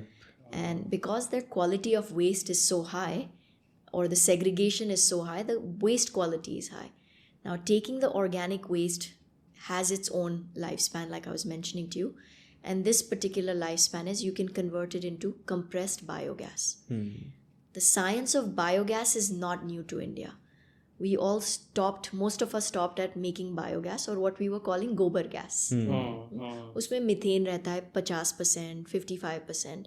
But compressed biogas is the purified version of it. So आप उसको sulphate से निकालते हो, CO2 कम करते हो. Then you're able to take the methane level to anything over 90% can be used for vehicles. So, asking in the form of someone who doesn't understand anything, simple format. घर का जो कचरा आ रहा है उसको एक टैंक के अंदर रख दिया. The gas comes out because there's no oxygen put in. It's sealed, and that gas is biogas, and that can be used as a fuel in vehicles. No. So biogas itself is used as a cooking fuel. क्योंकि उसका methane का potency जो है, the percentage of methane only allows for that kind of work. Electricity में use हो सकता है. When you say potency, it's the proportion of methane within gas. That gas. Yeah. What are the other gases? There is sulfur, there is CO2 in it. So some of those nitrogen. are greenhouse gases, or maybe they increase pollution, or not They do. really? When we release them in the air, which is typically what happens when we leave it in dump sites, all of this is releasing in the air, and which is what is destroying our ozone layer and the air quality index. So both ways, one non-processed, one you guys are processing the what do you say? जो भी कचरा है, waste है, उसको आप process कर रहे हो. आधा लैंडफिल में प्रोसेस नहीं हो रहा है. Both cases carbon dioxide is anyway released. Yes and no. So it really depends on the process. So पहले तो आप वेस्ट लेते हो, वेस्ट को एनारोबिकली डाइजेस्ट करते हो. तो जैसे हम पेट में Microorganisms So you are give allowed to some grow. enzymes. cow dung is used. Oh, Yeah. okay. So everything that is nature centric is used as a propeller for that anaerobic digestion to happen. So anaerobic digestion is you do it in a controlled manner. Now in that anaerobic digester, think of it like a big tank with a balloon on top. The gases go to the top. The middle is your liquid, and at the bottom is your solids. Each of these 3 things have their own economic value, but also can be used giving back to the economy. So the gas itself is called biogas when it's undergone that digestion process. The digestion process is typically 30 to 35 days in that anaerobic. 30 to 35 days. Yeah. So for the feedstock that we're talking about, or the waste And that we're talking can you give me an example of the biogas plant? How many liters capacity or how many kgs of waste has to go in, and how many kgs of biogas, compressed biogas, does it generate? So first let's understand the different kinds of waste. So one is municipal solid waste, जो अपना घर का होता है, गाजर, टमाटर, salad जो बचा हुआ है, eggshell, whatever those are, right? So that is one category of waste that has its own calorific value. So its own yield of CBG, biogas, not even CBG, biogas. Then there is agro residue. So जैसे परेली होता है अपना rice stock, press mud होता है जो sugar cane से निकलता है, कॉर्न वेस्ट होता है, बहुत सारे ऐसे एग्रो वेस्ट होते हैं जो हम जला देते हैं या फेंक देते हैं. उसका भी अलग अलग वेस्ट का, सोए का, राइस स्टॉक का अलग अलग यील्ड होता है, कैलोरीफिक वैल्यू होता है. And then there is of course the mandi waste जो ओपन मार्केट्स होते हैं, उन सबको भी हम डाइजेस्टर में डाल के we can make different kinds of, we can make biogas, but again it has its own yield to it. So the digester, mostly in India we have two types of waste that can be taken into it. So जैसे अपन दूध पीते हैं तो उसके ऊपर पनीर और दही नहीं डालते because it can affect the digester. So even an anaerobic digester, most people restrict it to maybe 1 or 2 streams of waste. What's unique about our plant is it is a multi-feed digester. तो आप कुछ भी डाल दो उसको, उसका agitation system, उसका गट इतना स्ट्रॉन्ग है कि it can digest and create that biogas out of this multi feed. So it's a cycle of 35 days. It's a cycle of 35 days. So you need to have 12 tanks parallelly running. One complete filled. One tank, if it's a 30 meter diameter tank, it can take up to 100 tons of waste per day. Per day. Per day, matlab, once the digester starts, it will be closed for 30 days, right? So before it goes in the digester, it goes into smaller tanks called mixing tanks. Okay. So that waste is put in a mixing tank, little bit of liquid is added to it, and think of it like a slurry tank. You're making it into an homogeneous consistency. That is then piped into your anaerobic. Breaking it up basically. Breaking it up. It's like a pulpy thing that you're creating. That is put into the... So all of this process can take up to 100 tons of waste. One digester has the ability of taking 100 tons of waste on a daily basis.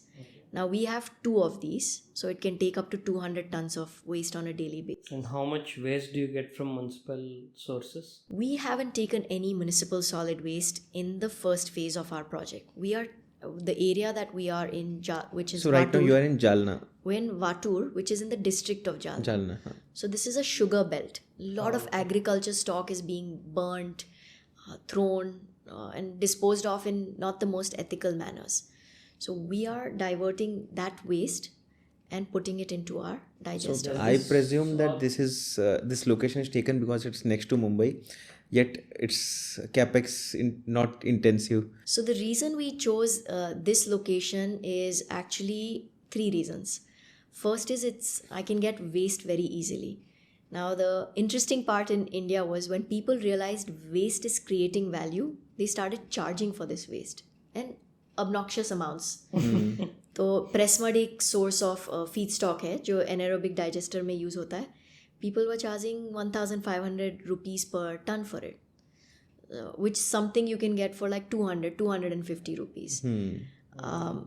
Organic waste जो अपना घर से निकलता है, that had its own charge for it. Napier grass, which is an energy crop, people were charging 2,000 rupees per ton.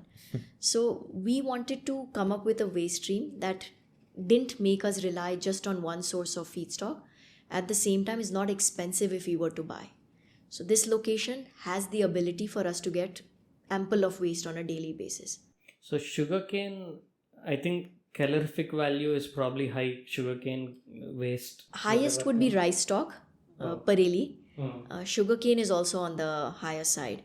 There is Napier grass. It's still under evolution. It's an energy crop. So it's a pure energy crop. It's a pure energy not crop. a byproduct of some crop. Exactly. And that's purely used for biogas production. It can be used for biogas production. Okay. Yeah. What about, for example, do you think something like this can solve the issue of crop burning, or because of low calorific value, it's not sustainable? Depends on what crop. I think one of the points important to note here is a digester if not built with a ability to take multiple feedstock, then you're not able to experiment with all different kinds of agro residue. Now, we were very conscious that our first vision was to solve waste management issues. So we wanted to create a multiple feedstock digester, because no matter what is around that area, we want to be able to take it to a large extent. And what are the challenges of a multi-feed digester? Is it trying to find that specific catalysts or enzymes that can... No, the only challenge would be the capex. It does require you to have an agitation system or a mixing system to be a lot more robust. So in fact, we relied on a German technology that Brandon had suggested to us, and we had some local partners that we're working with who have helped us implement it in our project. To keep it simple, like if I would like to set up something similar, what is the first requirement? Piece of land. How big is the size of the land which you purchased? I think first is to determine what is the kind of feedstock you have in your area. Because to set it up needs a waste stream. If you don't have a secure waste stream, there is no point having this. Second would be to find out how easily can you bring that waste stream to XYZ property. So in parallel, you're finding your land and transportation costs. So those are, I would say, 3 topics I've covered there. Fourth is who's going to be the end user of it.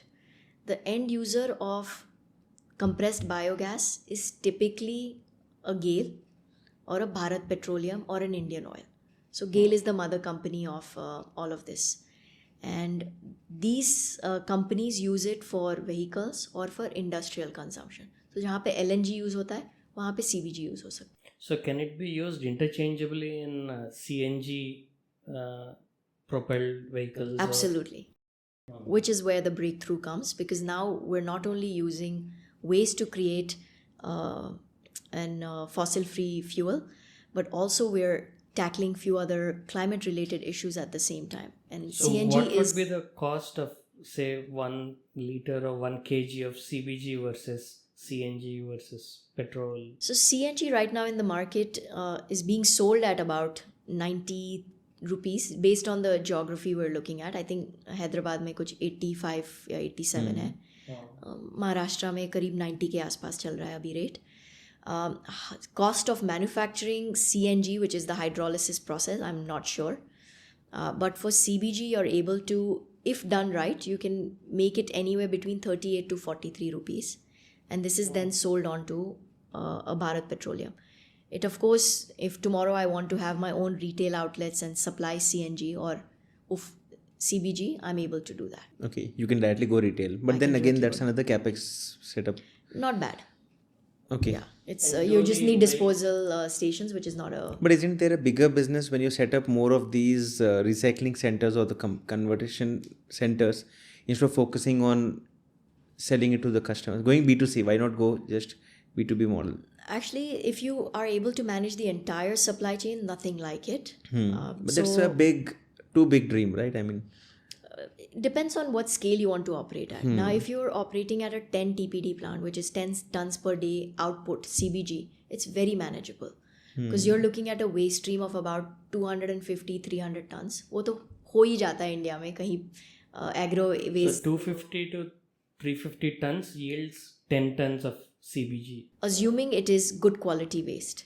Okay. We have to underline that because different kinds of waste have different kinds of... So the challenge is also in public awareness, because waste segregation is primarily from source. Yeah, that's a very good point you bring up, and that really is part of the problem solving we need to do collectively.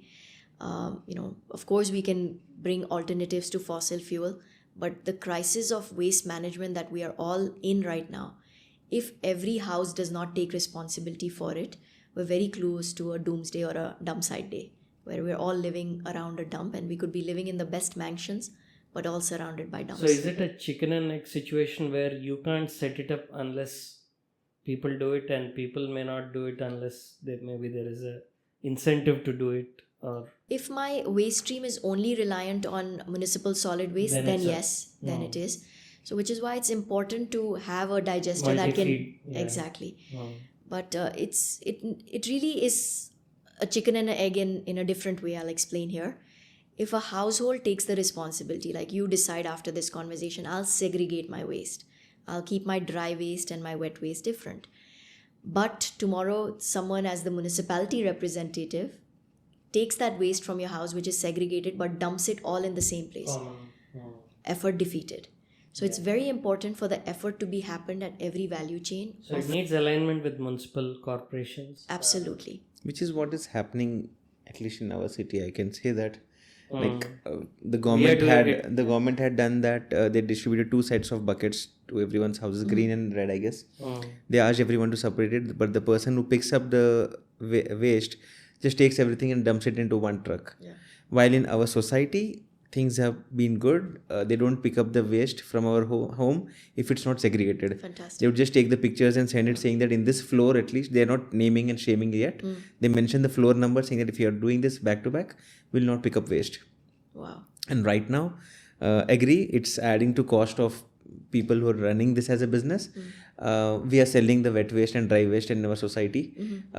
After like 7-8 years, we have learned that no, we don't have to pay 3 to 4 lakh rupees on a monthly basis to discard the waste. Now it's something we are segregating within the society. We have a team of 15 people. They segregate it, and now we sell, and we make around 10 to 12 lakh rupees in a year. Fantastic. Which is totally different compared to the earlier situation. Instead of burning money, now we are earning money. But now that is sold to someone, so someone has to process it at a higher cost and then sell it at a higher cost. So yeah, it's a problem for you guys who are into the business, because now we want to make money out of it. But actually, it's a welcome problem, because now there's 2 things assured. Where there is money, there is value. Yeah. So you're giving me valuable waste, which also means I'm producing a quality of CBG which is high. Now GAIL, the mother company of all of these OMCs, oil manufacturing companies, compensates us on the quality of CBG. Okay. So if you are at 96% methane, you actually get a different valuation, 97 different valuation. So in this, it's a win-win situation. The higher the quality of waste, the higher the quality of CBG. But isn't that quality controlled by you? Like maybe processing it more further higher and getting the higher quality? देखिए pre treatment जितना भी हम पैसे डालें वो individual के हाथ में ज़्यादा है. अगर आप मुझे सेग्रीगेटेड वेस्ट दे रहे हैं, मेरा ऑन ग्राउंड कम हो रहा है. From you to reach me कुछ दिन लग जाते हैं, उसमें डिकम्पोजिशन शुरू हो जाता है. वो आप वेट और ड्राई को मिक्स कर दिए हैं, उसको सेपरेट करना कितना मुश्किल हो जाता है by the time it reaches me. तो ये source segregation is the number 1 win that we can achieve collectively to lead towards a better waste management society. So the waste should also not be lingering around. It should reasonably quickly reach the digester. Yes, plays a big role. And you said compressed biogas. So once the biogas is coming out of the digester, what happens after that?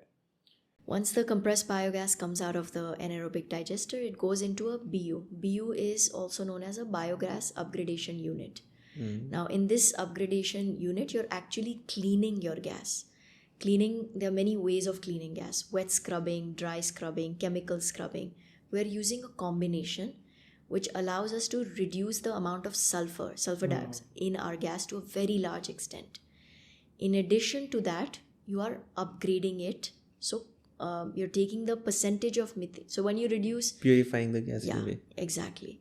So that upgradation process, after which that happens, you do something called compression. You're filling it in cascades. They're gas cylinders. So it becomes a liquid? No, it's gas. Point? No, it's still a gas. It's still a gas. compressed Yeah. gas. अगर आपको liquid करना है, then the process of CBG to LNG is separate. It's even more capital intensive, probably. I'm not sure how, but it is something that's workable. So industries that are using LNG can derive their CBG and then convert it. It's not a very complicated. So for you, it's not needed to convert. It's you not can directly needed. sell it in the CBG format. Absolutely, and we were clear that we wanted the we wanted the CBG to be used for vehicles, because for the number of vehicles that India is sustaining right now, it's about time that we start moving towards the EVs and the CNGs.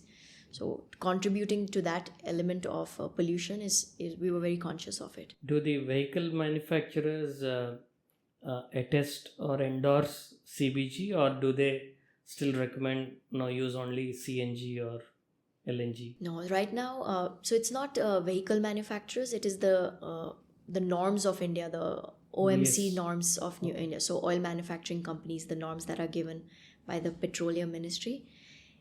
In fact, and don't quote me for this, but these are responses we've got from people on ground. The mileage that you're getting from CNG is slightly lesser than that you can get for CBG, assuming the CBG's methane content is above 97%. Yeah. So people are seeing that they're getting more buck for their money. So it requires a high concentration of methane in the CBG, and then potentially that leads to better mileage. Absolutely. I think there are few cities, maybe it's indoor only, where the government vehicles are all running on CBGs or something.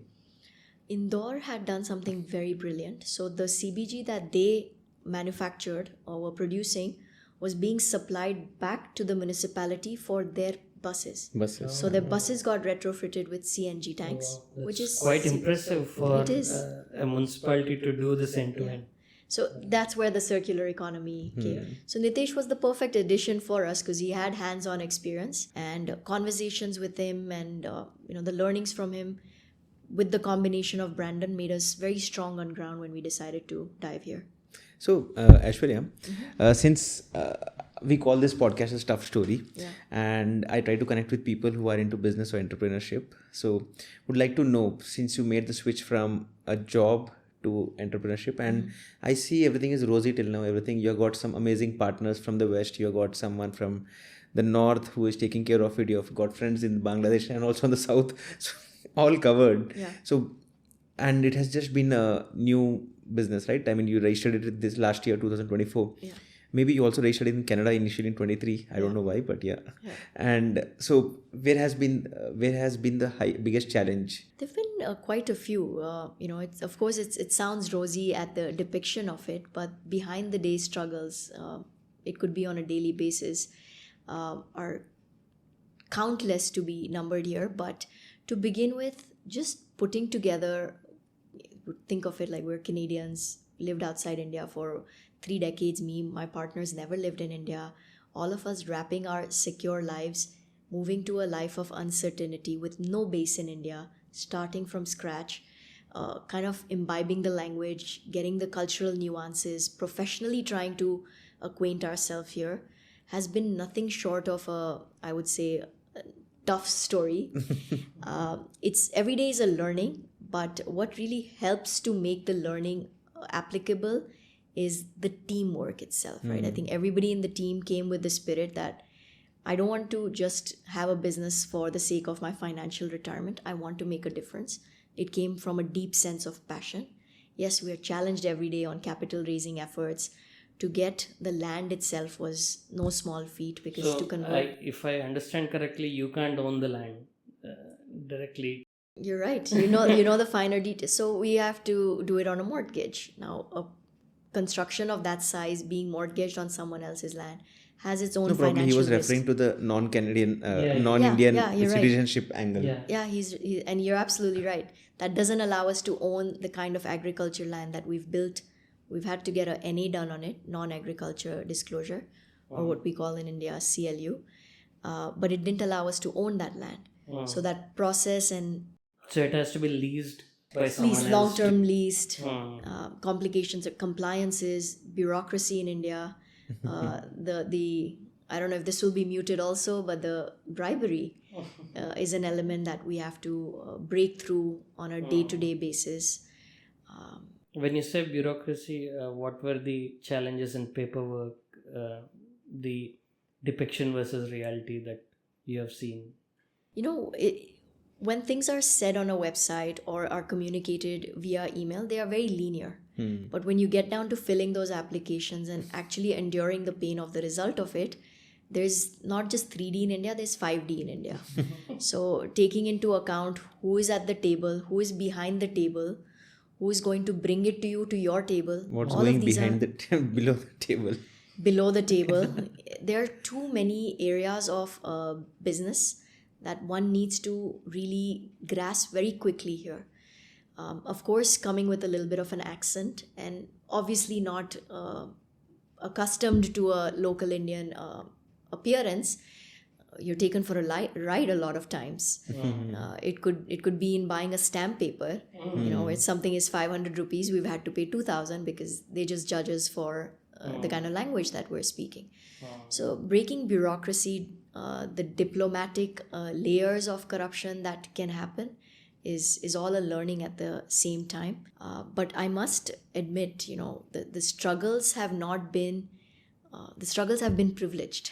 There's struggles where I'm still sitting behind a computer in a very comfortable chair as I'm working through it. So I can't glorify my tough story because it's something that I chose to do, or the team chose to do. But so how did you get your first funding? What did you have to do to get a first round of funding? Actually, a lot of the project is self-funded. So if you're asking for a challenge, one of the big challenges is most of us sold our homes.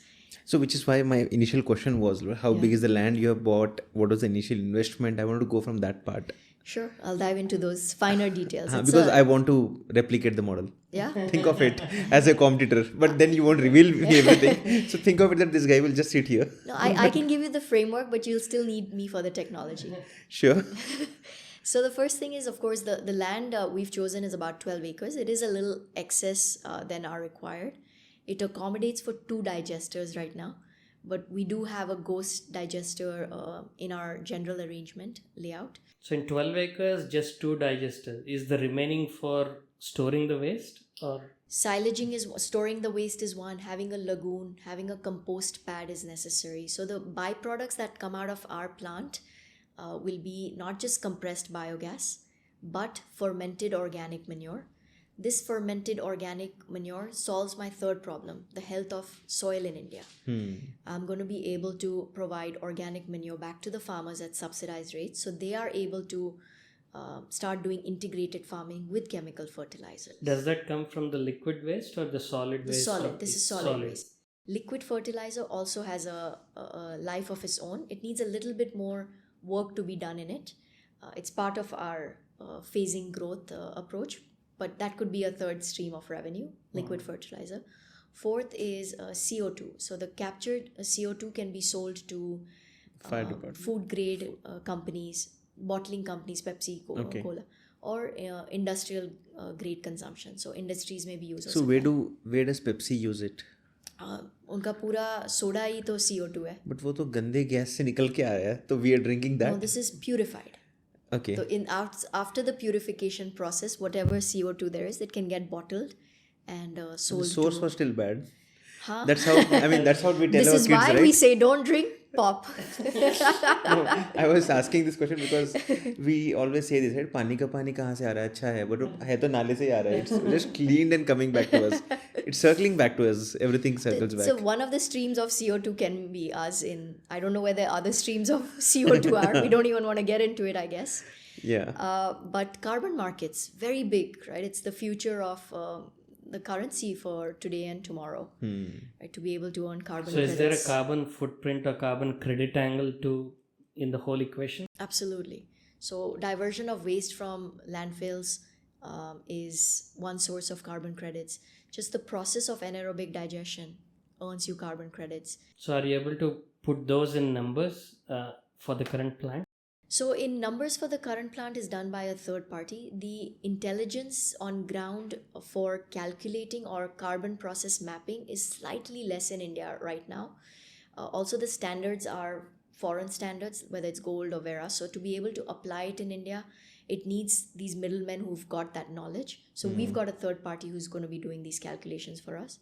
The way they do is that another source of revenue? Absolutely. It's more of an annual source of revenue. But if we were to talk on an ops source of daily, it would be your CBG, it would be your fermented organic manure, your CO2. And so all the 3 levels. Yeah, and I would say fertilizer, not just fermented organic manure, में solid भी हो सकता है, liquid भी हो सकता है. So that's the revenue model. We don't know the numbers yet, but someone could just buy a piece of land all over the India. These are the opportunities which they should all look into, considering the next generation is looking at different business ideas. I'm just sharing that context. Absolutely. Like if someone has at least 10 acres of land, that's one. Yeah. But you also mentioned about German machinery. So what about the whole machinery? So before, one is the structure. I would want to re-emphasize that if someone is getting inspired by this or encouraged to dive into CBG, please have a secure stream of waste. It is a make or break situation. A lot of mom and pop off the mill people were encouraged to start or go into the CBG industry, but they didn't have secure waste streams. So what that did is, one day they would receive 50 tons, 80 tons, and the next day 20 tons. You cannot have a biological stabilization process with such varying amounts of So if they're living next to Gujarat, Andhra Pradesh, Telangana, Punjab, where wheat, rice is grown, and if they can, I think they have higher chance of securing it in these states. But isn't that also seasonal? Seasonal है और higher chance बोलने के लिए है, but जैसे कि मैं बोल रही हूँ, उनको पता लगता है कि वेस्ट का कुछ हम कर रहे हैं, तो आपको बहुत दिक्कत से मिलता है. What took the longest? They think you're making money. That's it. What took the longest for us was not getting the land, was actually getting the feedstock secured. It took us, it was almost an 8-month process. That's your raw material. It's our raw It's material. part of every business problem. Yeah. Raw material is a problem and selling is also a problem. Selling is a problem, but more so in this because government mandates make the selling easy. Raw material is just because अच्छा waste है क्या होगा, we psychologically say it's easy, but that is the tougher part in it. Coming to technology, yes, technology plays a very big role, and the selection of technology plays an even bigger role. My encouragement to people would be definitely spend some time on ground studying failing plants. Nitesh and I have traveled, I think, 18 plants across India. 6 months, I have traveled so much of India that I haven't traveled the world in the last 6 months, from villages to cities, just understanding why CBG plants are working or not working. And that gives a good understanding of an idea of where technology plays a huge role in making this project a success. Are people failing on this immensely business? There is more failure than there is success in CBG right now, which has also deterred investment. So capital raising is not as easy, though it is the future.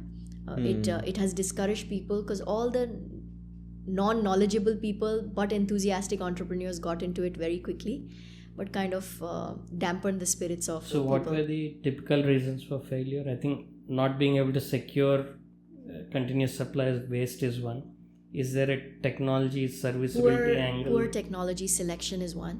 So here technology, let's break it out into 3 pieces. First is pre-treatment. Now you're bringing quality of waste that's not good. Okay, ठीक है, waste मिल गया है, but उसमें रेत आ गया है, pebbles आ गए हैं, उसको आप बिना pre-treat किए मिक्सर में डाल दे रहे हो. Just like our gut ना, अगर हम spinach या जो भी हम खा रहे हैं उसको साफ सफाई करके खा ले ना, you don't clean it and you eat it, it has ramifications on the gut. Similarly for my digester. So if you don't have well treated treated waste, you are going to run into it. I just got a bad joke, but yeah. Yes. Just trying to understand, why can't human do something about it? When you're making a gut connection, I'm like, okay, you are converting waste to something. Yeah. Humans should also have some kind of opportunity doing that. तो इसलिए उसको गोबर gas बोलते थे for the long, क्योंकि जो गोबर gas तो गाय भैंस का ही गोबर का ही होता था. उनका और हमारा गट इतना फर्क नहीं है. if we were actually waste water treatment is a big thing, जो हमारा STP. हाँ, तो उससे कुछ कर सकते हैं, बट गैस से अभी तक we'll all probably need to collectively sit to do something about it. But STP is just treated and again later on pushed into the water canals, right? Yeah, sewage water is treated, but it cannot be applied back in India. I think the regulations don't allow it to flow back in regular stream. But and the gas is just released to the environment, I'm assuming. Yeah, very very many places. So the norms around sewage water treatment is also not. It needs a little bit more, I would say, buttoning up. Now, can you make me understand that? Because in our society, I come from basic knowledge which I look into my society. We have HTP setup where the treated water is again sent back only for flushing and the green zones or common areas. Yeah. And post that, everything else is dumped into the water stream. But or water stream bolo ya nale bolo ya jo bhi Nale bolo. The municipal connection. Yeah, but when we say municipal connection is treating that water. Is it? It is. It has to, for it to come back in your if water it goes source. in your water source. And that's heavily chemically treated. Yeah. Unfortunately, so it's a bad circle. We can't do anything about it. We can't do anything unless we keep separate treatment, which I'm not sure because I've not studied it to say how that feasible side, it is. But in the case of biogas itself, pre-treatment is a huge area of concern for many failing plants. Second is the agitation. So the mixing of the digester. So in the anaerobic digester, if you don't have a homogeneous mixing mechanism, then you're landing into trouble of getting constant supply of biogas. So does it mean it needs to have some paddles and a motor that continuously runs and keeps mixing? Correct. So what we're using is a CSTR mechanism, continuous stir. You should look it up for your viewers. But it's continuously stirring it with heat inside. So you're not only maintaining the temperature for the enzymes, but you're also able to get that digestion done in a homogeneous manner. So that would be the second area of concern. Usually agitation system is compromised here. So अगर कुछ heavy protein खाया है रात में and your digestion system is weak, अगले दिन पता चल जाता है. Similarly, if you're putting some heavy cellulose content into your digester, but your mixing system is not great, your gas is going to be compromised. So that's the When you say mixing, so if I have to think about how cheaper substandard systems come into this, कोई बोल देगा कि हाँ just motor है और paddles है मैं बना दूंगा at 10 times lesser the cost, right? Where does the differentiation come with something that's done in a Jugaad way versus say the German machine? See, the Jugaad way, for wherever we have seen, the paddle mixers fall off. Or they are rotating and suddenly jung bhar jata hai unme, तो someone has to go into the tank and fix it, which is very risky. Okay, and undo it. Okay. So it's so we're actually now making it a safety hazard if you're not using the right kind of agitation system.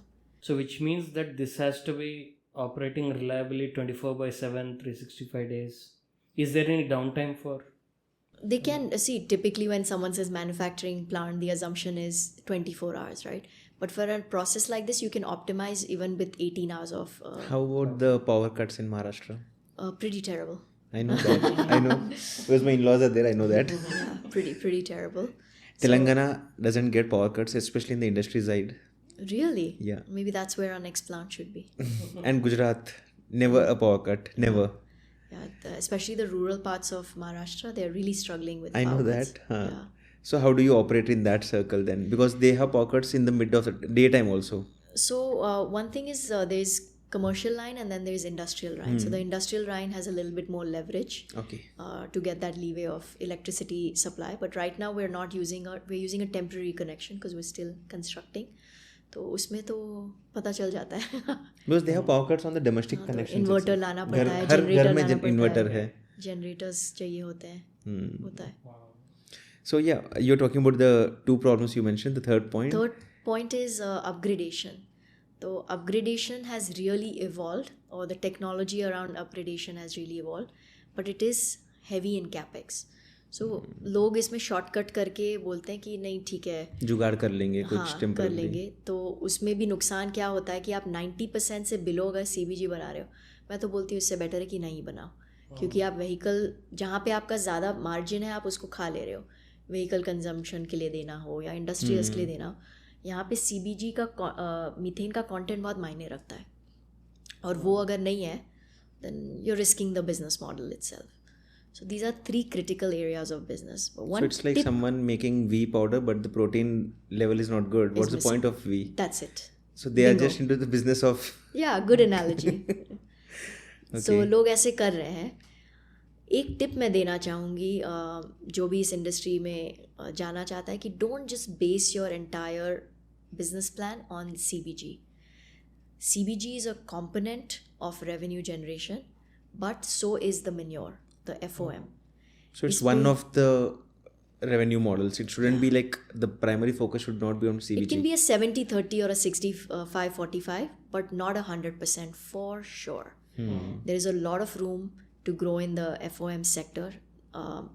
also there's a lot of demand for organic fertilizer. And also, if they don't develop that line, it becomes a waste to be discarded as well. That too. So That too. So roughly what is the investment size in terms of the machinery and the physical structure जो आपने shed लगाया है, एक factory का shed होता है, office space है, basic stuff, and how many people are needed for one center?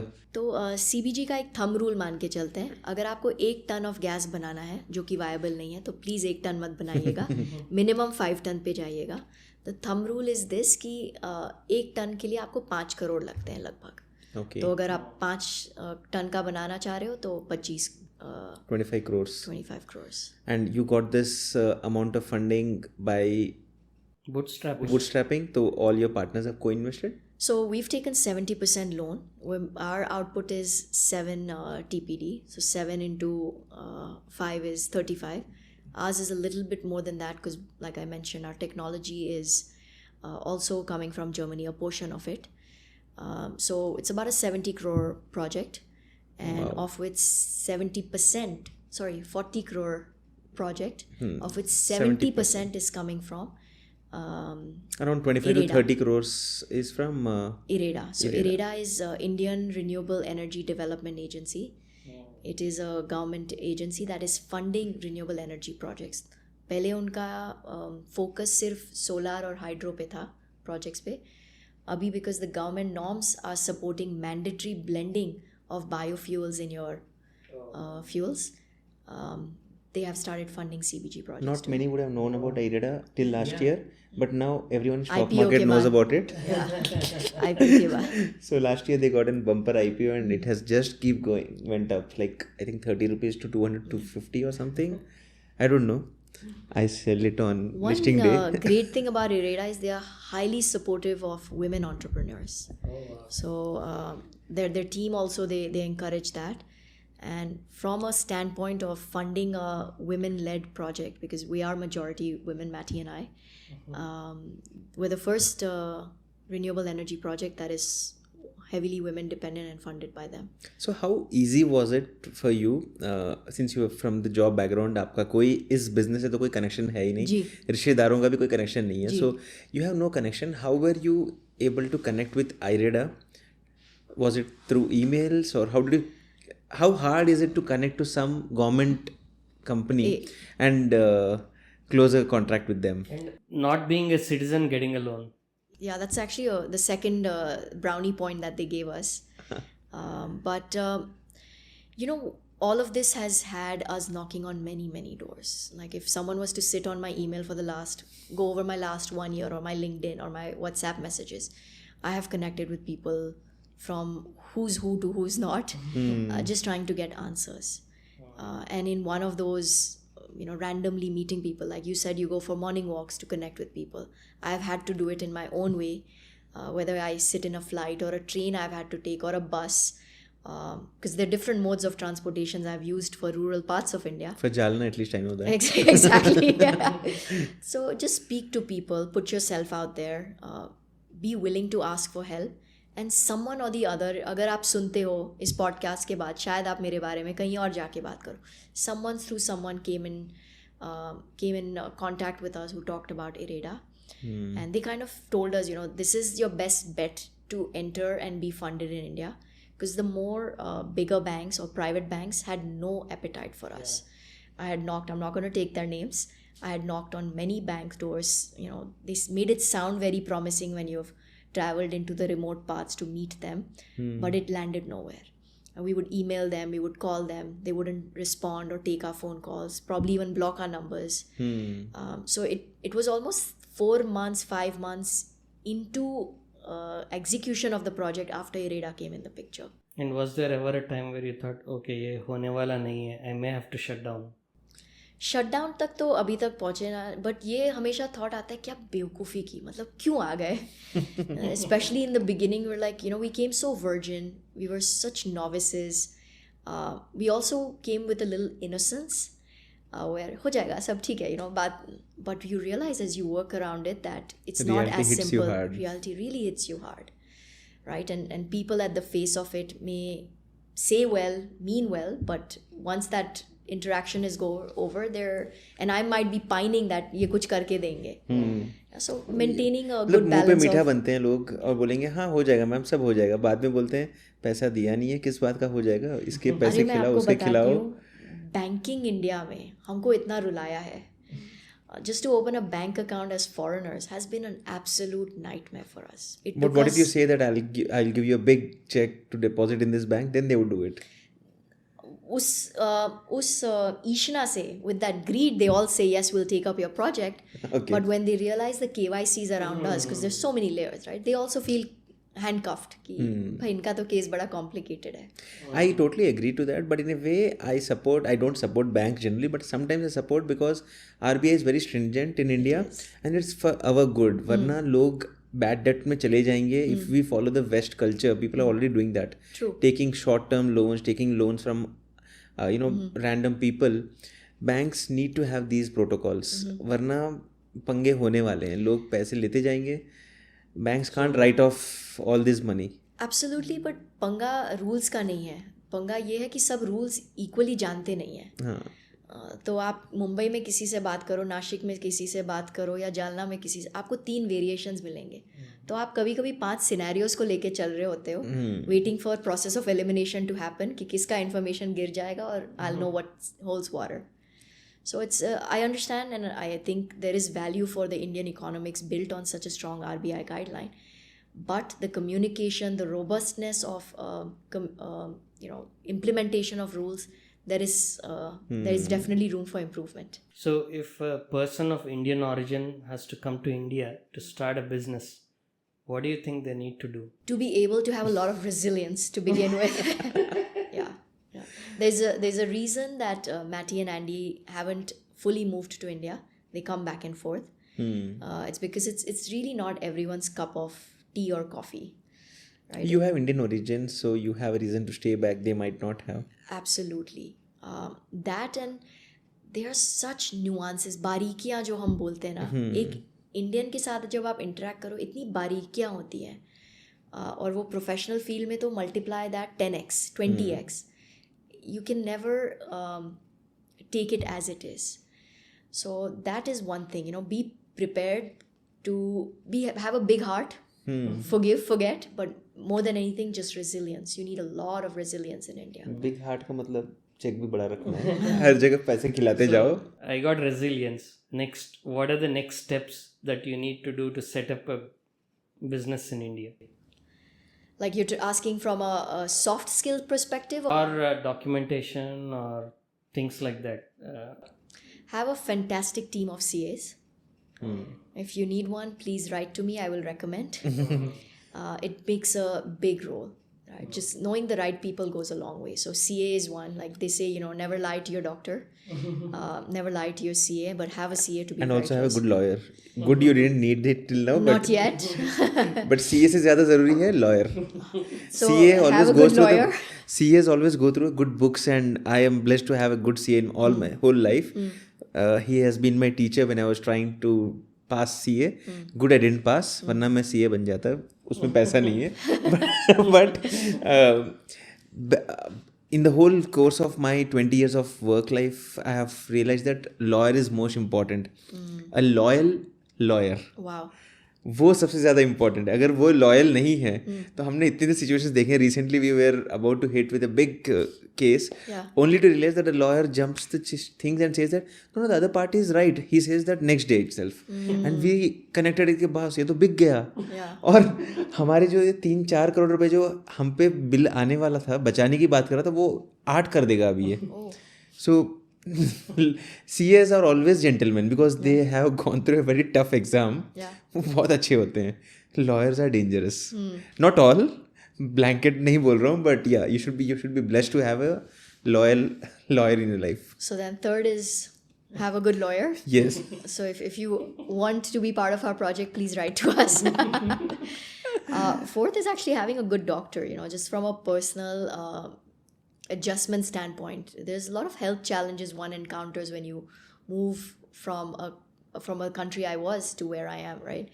It could be just the weather conditions, the harsh weather conditions. It could be the air pollution, skin issues because of the weather conditions. There's little things Water that you... quality which creates skin irritations, So and much. hair loss, and So much. So किसको complain करते थे? I'm sure the first few months is a period of adjustment where oh Canada में ऐसा था, यहाँ पे ऐसा है. So there would be those constant comparisons, right? So whom would you talk to about it? I think there's only one person actually in my life who I verbally complain to, and she's a very good friend of mine. Her name is Pooja. She's the one who taught me the Art of Living program first, and our relationship grew into this wonderful space it is. But I'm not a complainer. I think it also came from my life events where you kind of keep it in then to express it out. So verbal complain मैं बहुत कम लोगों को करती हूँ. मतलब complain नहीं होता, chit chat होता है कि यार आज हम गए थे पॉडकास्ट, आज ये पॉडकास्ट में गए थे, बहुत बोर हो गए. So you just went out things like मैं ये वेंट आउट घर पे करती हूँ तो मेरी माँ बोलती है तुमने ये चूज किया था, तुमने जॉब छोड़ के यही आई थी. So I learned it very quickly. घर पे तो बिल्कुल ही ना बोलो. Which for her the thing was, you left such a high paying job to come here. Why did you do that? So घर पे तो बिल्कुल ना कंप्लेन करो. सब अच्छा चल रहा है. सब बढ़िया है. So one question which I have is, considering that आप अकेले नहीं हो सकते, आपके पार्टनर्स भी हैं, so all of you have co-invested around 40 crores of money. Why of all places Jalna? I understand strategically location is perfect for the raw material. Raw material समृद्धि महामार्ग है, so transportation is dry port है वहाँ पे. छोटी छोटी reasons जो बड़ा success But isn't ले that, सकते हैं. if you are leading the company personally, then isn't it also a big problem कि वहाँ रहने के लिए तो ecosystem नहीं है. You have to either travel or maybe do it like initial setup, और फिर ऑफिस कहीं और हो और वो ऑटोमेशन पे चलता हो. Is वो that how it eventually is? automation पे चला जाएगा. Manager है and We've got of course our CEO is pretty much on ground all the time, Nitesh Tripathi. okay. But we have a very strong on ground team right now, and that is because of Nitesh's goodwill. उनका नाम इस industry में पिछले 25 सालों से इतना strong है that people want to work with He's him. taking care of some 500 tons project. In Indore he was. Yes. Yeah, he was in Indore. तो इनके लिए तो ये क्या बाएं हाथ Side का project है तो. Yeah, it's a side project. But he's doing this full time now. Yeah, he's part of Evergreen. He's a stakeholder, and he's also the chief operating officer of the company. Okay. So what does the ROI for such a capital intensive venture look like? It's a good question. Well, if you're looking without subsidies and grants, it could be north of 40%. Net? Not net, yeah. Okay. Yeah. And what about the government subsidies when you're setting up the whole industry? Not while setting up. You have stamp duty exemptions जो आपको मिल सकते हैं. Setup में कुछ leverage नहीं होता है. अच्छा, like when we set up a solar based plant, we have capex में भी benefits है government की तरफ से. हाँ, यहाँ पे ऐसा यहाँ पर कुछ नहीं है. है? नहीं, वो इतना टाइम एंड टेस्टेड नहीं है, तो गवर्नमेंट भी क्यों किसी चीज़ में Maybe on customs and everything when you're importing stuff. सिर्फ स्टैम्प ड्यूटी में होता है. और there are certain products when you bring foreign equipment, उसमें GST 18% की जगह है कि 12% कहीं कर देते हैं. That's marginal. Yeah, so it's really tax leeways you get, but in terms of setup benefits, nothing per se. You do get grants when you produce CBG of a certain quantity. Okay. And then MNRE grants जो होते हैं, and then there is FOM side of things, you also get subsidies. But grants, assuming grants would come and then setting up the business is very risky. Don't right? do it. Grants are a bonus अगर आएंगे तो. Absolutely. So without all the subsidies and grants, what does the profitability or where do the risks lie? See, ROI still would be north of about 35%. But that only happens when you set up the minimum benchmark, like 20 crore 30 crore का investment करते हैं, उसी के बाद उससे छोटे मोटे में तो नहीं होगा वो. नहीं, और फ्रैंकली अगर कोई 5 टन से नीचे जा रहा है या वो वायबिलिटी कॉम्प्रोमाइज हो जाती है, फिर आप कटिंग कॉर्नर्स करना शुरू कर देते हो. और ऐसा भी नहीं है कि आप 50 टन का प्लांट बना लो. It's you can stop at good size would be between 18 and 23, between that range of output For that state or that geography. For this type of venture it is. Solar में क्या है कि panels लगाते रहो. This is not that. For the biological process you need to contain the size. So even if you want to grow it, scale it up to ideally like a 25 tons per. No, but you can always set up one more 500 kilometers away, right? Yeah, very close. You can do cluster based. That's what, huh? Absolutely. But फिर feedstock भी होना चाहिए उतना. So is this best set up in agricultural lands where there are a lot of agriculture around, or is it best placed outside city limits where you get waste from the city? So if you have government ins, if you have good connections, I would recommend definitely, and this is something, maybe it's a selfish wish towards my vision, work towards municipal solid waste and treating it. But for that, you really need to have that lobbying set up, because to get hold of municipal solid waste is not easy. We are also working on it, but you need to have certain credibility. You need to know the right people to get access to it. But if you don't have that, then definitely start with agriculture waste. Because one of my recent podcast guest, he runs a renewable related business. Okay. He's based out of Hyderabad. Okay. His company is called Elima. Okay. And he gets the raw material from the municipal waste. Okay. So I can connect the dots where you're referring to, but he also makes, the primary business is into e-waste. Okay. Not basically not the compost part, the Not wet, the organic not the waste, wet. it's e-waste. It's a dry waste. Dry waste में से e-waste लो और उसको process करके. Perfect. And I mean, it's a very interesting story which we had with him also. So उनको exclusive rights होंगे उस waste के फिर e-waste Yes, के. Yeah. yes. बहुत फर्क पड़ता है उससे. Okay. I would love to dive into MSW eventually. So when you say challenges in securing municipal waste, is there any tendering process, or is it it's still not organized at that level? It's not fully organized at that level. Yeah.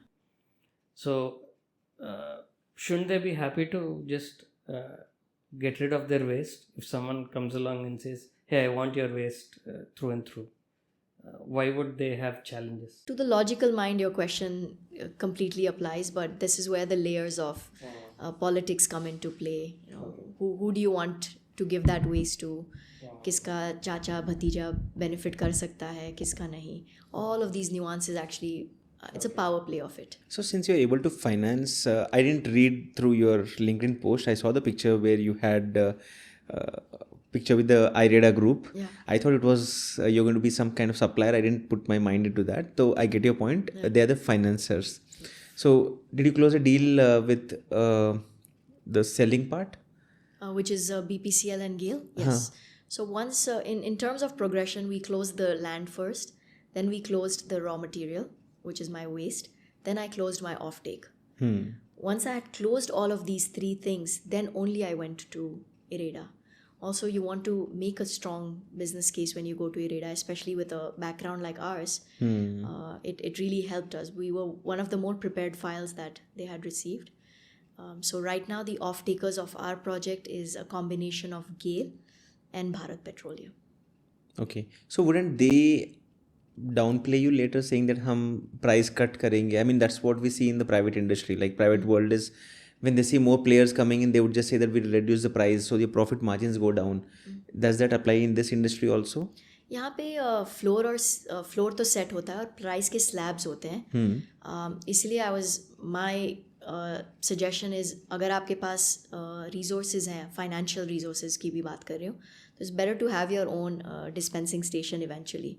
क्योंकि क्या होता है अभी market में, अगर 90 में, that's it, अगर market में 90 रुपीज़ में बिक रहा है अपना CBG या CNG, तो डेवलपर्स को करीब 75 में भारत पेट्रोलियम को बेचना होता है, और वो बाकी का वो रख लेते हैं. But they have also put a huge capex investment and they have created this whole distribution network बनाया है. तो डिस्ट्रीब्यूशन नेटवर्क तो गेल का है, भारत पेट्रोलियम का नहीं होता है. No, I mean, you are bang on right. What I'm saying is, tomorrow Zomato says कि यार restaurant वाला बहुत कमा रहा है, and or restaurant says that why should I pay to Zomato every single time? Let me deliver it. Then they are free to do that, but it comes at a huge cost of making sure they reach to the customers. The same applies to you. आप एक कहीं महाराष्ट्र में आप काम करके production जो भी कर रहे हो, either you give it to them and make a easy pie and set up more of these setups versus set up retail spaces where you also have to get land either on lease or even buy the land, set up a whole machine, जो भी है petrol भरने की तरह. तो ये सब भी तो कैपेक्स कॉस्ट ही है.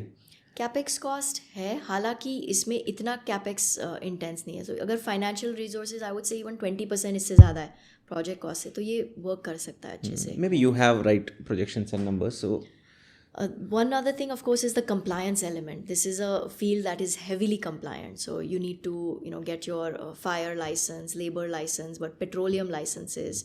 So having the right connections in the right departments, or at least knowing how to maneuver around these departments, plays a very big role. Because कभी-कभी लोग compliance में ही अटक जाते हैं 6-6 महीने कुछ मिलने के लिए, कागज मिलने के लिए. So did you need to give any collateral for getting the loan from IREDA, or We did. But it was quite minimal. Very understanding of the stage and phase we are in. If compared to a bank that's out there, then IREDA was, I would say. And what is the interest rate? Is it comparable with commercial rates, or is it cheaper, subsidized? It is slightly higher. But of course, they are taking the risk appetite, so comes through with that. with less collateral, it's a big risk. Not about your company specifically, but Naturally, generally yeah, for absolutely. IREDA, it's a very smart play, but it's a very risky proposition also they are 100%. into. 100%. Business start nahi hua and they are issuing money. Yeah. Like normally banks would just issue based on Milestones. numbers and sales and everything. So it's an interesting learning. I mean, I didn't know that IREDA is I think into. इनका mandate भी अलग है, right? So it's very driven by the renewable energy vision that the PMO's office itself has. So I think there's a little bit of the element of meeting There's a our... push from top. That's it. We also have our net zero commitments, our Paris Agreement commitments. So all of that plays into effect for driving these policies. See, one thing that smartly our government has done is it has made blending mandatory for biofuels in the grid line. So a certain percentage, I think right now it's 3, it's going to go to 5. That itself will be huge. That is a big thing. Right? Which clearly means there's a huge demand for this. Absolutely. It's maybe there are less players, and I mean, I'm sure you don't want more players, but generally speaking, there's a huge there scope. is बहुत जगह है सबके लिए. I would encourage everyone to come, provided you do your homework. It took us 2 years to do our homework. You also asked, we were formed in Canada and then in India. It's part of the homework, right? You realize being set up as a Canadian entity will not give you the leverage of the benefits that the Indian government I is did offering. notice 2 Indian companies also. Yeah, 2 Indian companies. So we have a parent and then a subsidiary. We want to have multiple SPVs, and that's the right strategy I would recommend people. So when you say SPV, it means that you would have units where people invest and then you oversee the technical and the operational aspects. SPV here, the reason for a special purpose vehicle is you want each plant to have its own financials, its own vehicle for loan or investment. Of course, in our case, most of it, the current project is fully funded, 70% funded by IREDA, but injected by us. But as we grow, the parent will allow us to hold different players and grow at a more rampant pace. So we're already having conversations. We have a few projects in pipeline in that area that we possibly will even knock into the municipal solid arena. And the best part of this whole business is that it's capex heavy in terms of the machinery and the setup.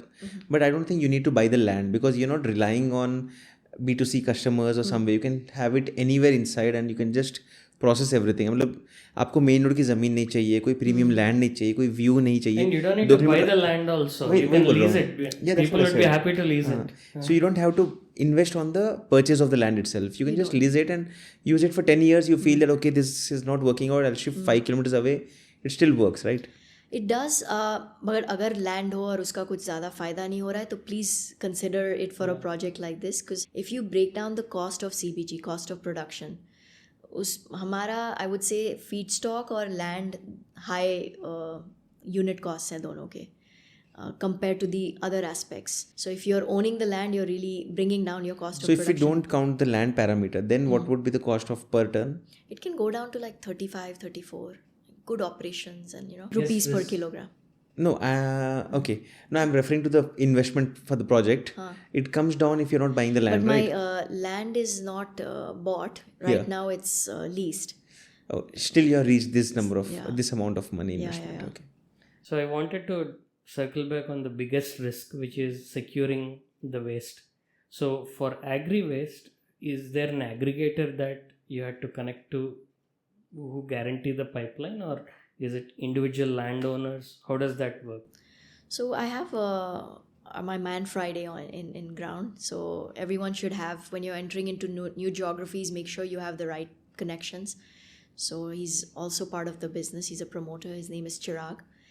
Chirag Patil has done some incredible philanthropic work in Maharashtra region. Is it into politics? He's not into politics, but he So does when I was have searching about him, I felt like, is he the guy who is into politics? And wow, what is this connection going on? He does have a lot of influence in that Understood. realm with the ESG work that he's done, again with the art of living. But coincidentally, the area that we were looking into, he had immense pull there. So we were able to get the land. We negotiate our way, of course, but the feedstock very close to our land. And the people who are supplying us the feedstock, visionary on their part, because they're sugar cooperatives who are saying, give us your feedstock and give us, take our feedstock and give us your FOM in return. When you're in, because then they can impact farmers directly. So we somewhere have a barter. Of course, we're charging them money for the processing of the feedstock to give them the fermented organic manure. But that, So there's like a symbiotic relationship. Yep, absolutely. And looks like the story with sugarcane setup is kind of in place. it is. Now, yeah. how this scales with other maybe setups like maybe wheat or rice. देखना पड़ेगा, like come up with a mechanism where you're paying them for per ton basis. But the good thing is there are no players in this area for the research you would have done. There's really no players. So I have the first mover advantage. But So also what were those people doing with their waste till now? burning. Seriously? Yeah. Just 1 week ago, I was little late in the night. We were doing some rounds just to understand our geography better. And even on my phone, I can show you seeing like these huge fires. People are burning Bareilly. That was my question on the crop burning a while back. Is does this solve crop burning It will. issue? So which means, does it work for all crops? I wouldn't say all, because I think that would be an ignorant comment. But to a large extent, I'm guessing with certain kind of biological work done on it, it should be able to. But definitely big wins are your soy bean, your rice stalk, your press mard, poultry, Wheat? soybean. Does it work for wheat as well? Does it work for wheat? Maybe I'll ask and get back to you. Yeah. And if it does, is it really viable? That's more the, I'm sure काम करता होगा, but viability भी जानना ज़रूरी है. जैसे लोग बोलते हैं मैं सिर्फ क्या बोलते हैं इसको, काउडंग के ऊपर पूरा बायो, ऐसे नहीं होता है. मतलब पहले जब हमारे कौन है रोड मिनिस्टर नितिन गडकरी, उन्होंने जब प्रमोट किया था gases and all the stuff, then biogas का बहुत चला था कि गोबर गैस से ही प्लांट्स बना रहे थे. आई नो गुजरात में काफ़ी लोगों ने किया भी था. They just get cow dung collected and it's a simple concept which I understood those times. जैसे एक रूम के अंदर रख दो, गैस बनता था, उसको बेचते थे वो लोग. But then down the line efficiency नहीं था उसमें. स्केलेबिलिटी. हाँ बिल्कुल. So till it's not a professional setup, you can't even pack it up and gas को पूरा सिलेंडर में फिल करना, वो सब तो पॉसिबल था ही नहीं उतना. आई थिंक ये कुकिंग के लिए यूज़ हो रहा था तब. हाँ, it was for cooking. So yeah it has to be, मतलब even though it's waste to resource, it has to be very smartly done and tightly integrated with technology, and everything has to be perfect. Absolutely. That's when it works. Every step needs to be thought through. Like a lot of people, just yesterday I was speaking to a gentleman in the flight and he's like, अच्छा you've now ये तो copy paste model हो गया. I thought ये सोचना ही कि ये copy paste model है वो सबसे बड़ी गलती है. Because I explained to him कि हर दिन आप अलग खाना खाते हो. What releases from your digestion is different every day. Similarly, every feedstock has a different impact on the reactors. I mean the anaerobic digestion. You need to do a study on it. Like we've sent our samples of waste to institutes, research institutes. 3 महीने उसके ऊपर हमने data निकाल के फिर हमने अपना case study को मजबूत किया है. कुछ लोग तो सोचते हैं अच्छा वेस्ट है, मैं नहीं, उसका पूरा कॉम्पोजिशन जानना बहुत ज़रूरी है. As I'm understanding, there's a technical element. There's also a social element, which is what kind of people are working on the ground. All of this probably adds to the success of Absolutely. a venture. And yeah, maybe copy paste is a very reductionist way of thinking about it. It is. And if I was to just do the same thing in Telangana, like literally say same feedstock, same technology, the people in Telangana would have a different response to our style of operation that we've learned in Maharashtra. Adapting culturally also is very, very important. No, in India we have around 20 to 30 different countries. Yeah. Everyone operates in a different way. Which I'm learning now. Yes. So when you're into business, you realize that कि boss Maharashtra में जो चल रहा था यहाँ नहीं चलेगा. यहाँ thought process अलग है. People have different expectations, and you have to align with them. And that's where your local players matter the most. Who is your local partner? Who is going to be on the ground? Yeah. But yes, on that note, I would like to, anything else you would like to add? No, Venu? I'm good. I mean, This was great. learned more about everything around biogas. glad. Not biogas, but CBG, compressed biogas. gas. Oh, it's just compressed, right? Okay. I would have just opened it. So next time I am visiting Nanded, I'll probably visit Jalna. I do have relatives in Jalna. I'll refer to them. You must come. Yeah. But it would be hard because I realized you had to travel 50 kilometers for a dinner with your partner. So That's it would be it. tough for me to. I'll make sure the dinner comes to you. So yeah. Well, it was fun talking to you, Aishwarya, and learning about the whole concept, and wishing you all the best, and Thank looking you. forward to Telangana setup, which would be easier to access for a lazy bum like me who doesn't want to travel anyway. No, but on a very serious note, you both will get an invitation for our inaugural. It will be sometime in May, June. Definitely. So would love to have you. Sure. That'll probably be your first encounter into a full-fledged CB. We're actually calling it an energy complex because we want to be sure that it has ability to not just produce a CBG but eventually variations of gases that will reduce our dependency on fossil fuel. Very interesting. I mean, that transition and the naming is very smartly done. It connects me to a friend who is a YouTuber who started a dairy farm, and now he is into wheat selling and paneer selling and all the types of dairy products, Acha. which is the whole setup, right? Yeah. लोग सिर्फ गाय खरीदते हैं और दूध बेचते हैं. That is one easy way. अब ये पूरा कंप्लीट किया उसने. वी का पाउडर बेच रहा है वो. उसने सोचा ही नहीं था और आज वो कर पा रहे हैं. तो that is all possibilities. That's it. And yeah, would love to visit your. Just like you, how you've pivoted from technology to tough stories. True. Never end to it. Definitely. This was awesome, trying to understand your life journey and then everything about compressed biogas. I had no clue until now, so I'm coming out a little more enriched.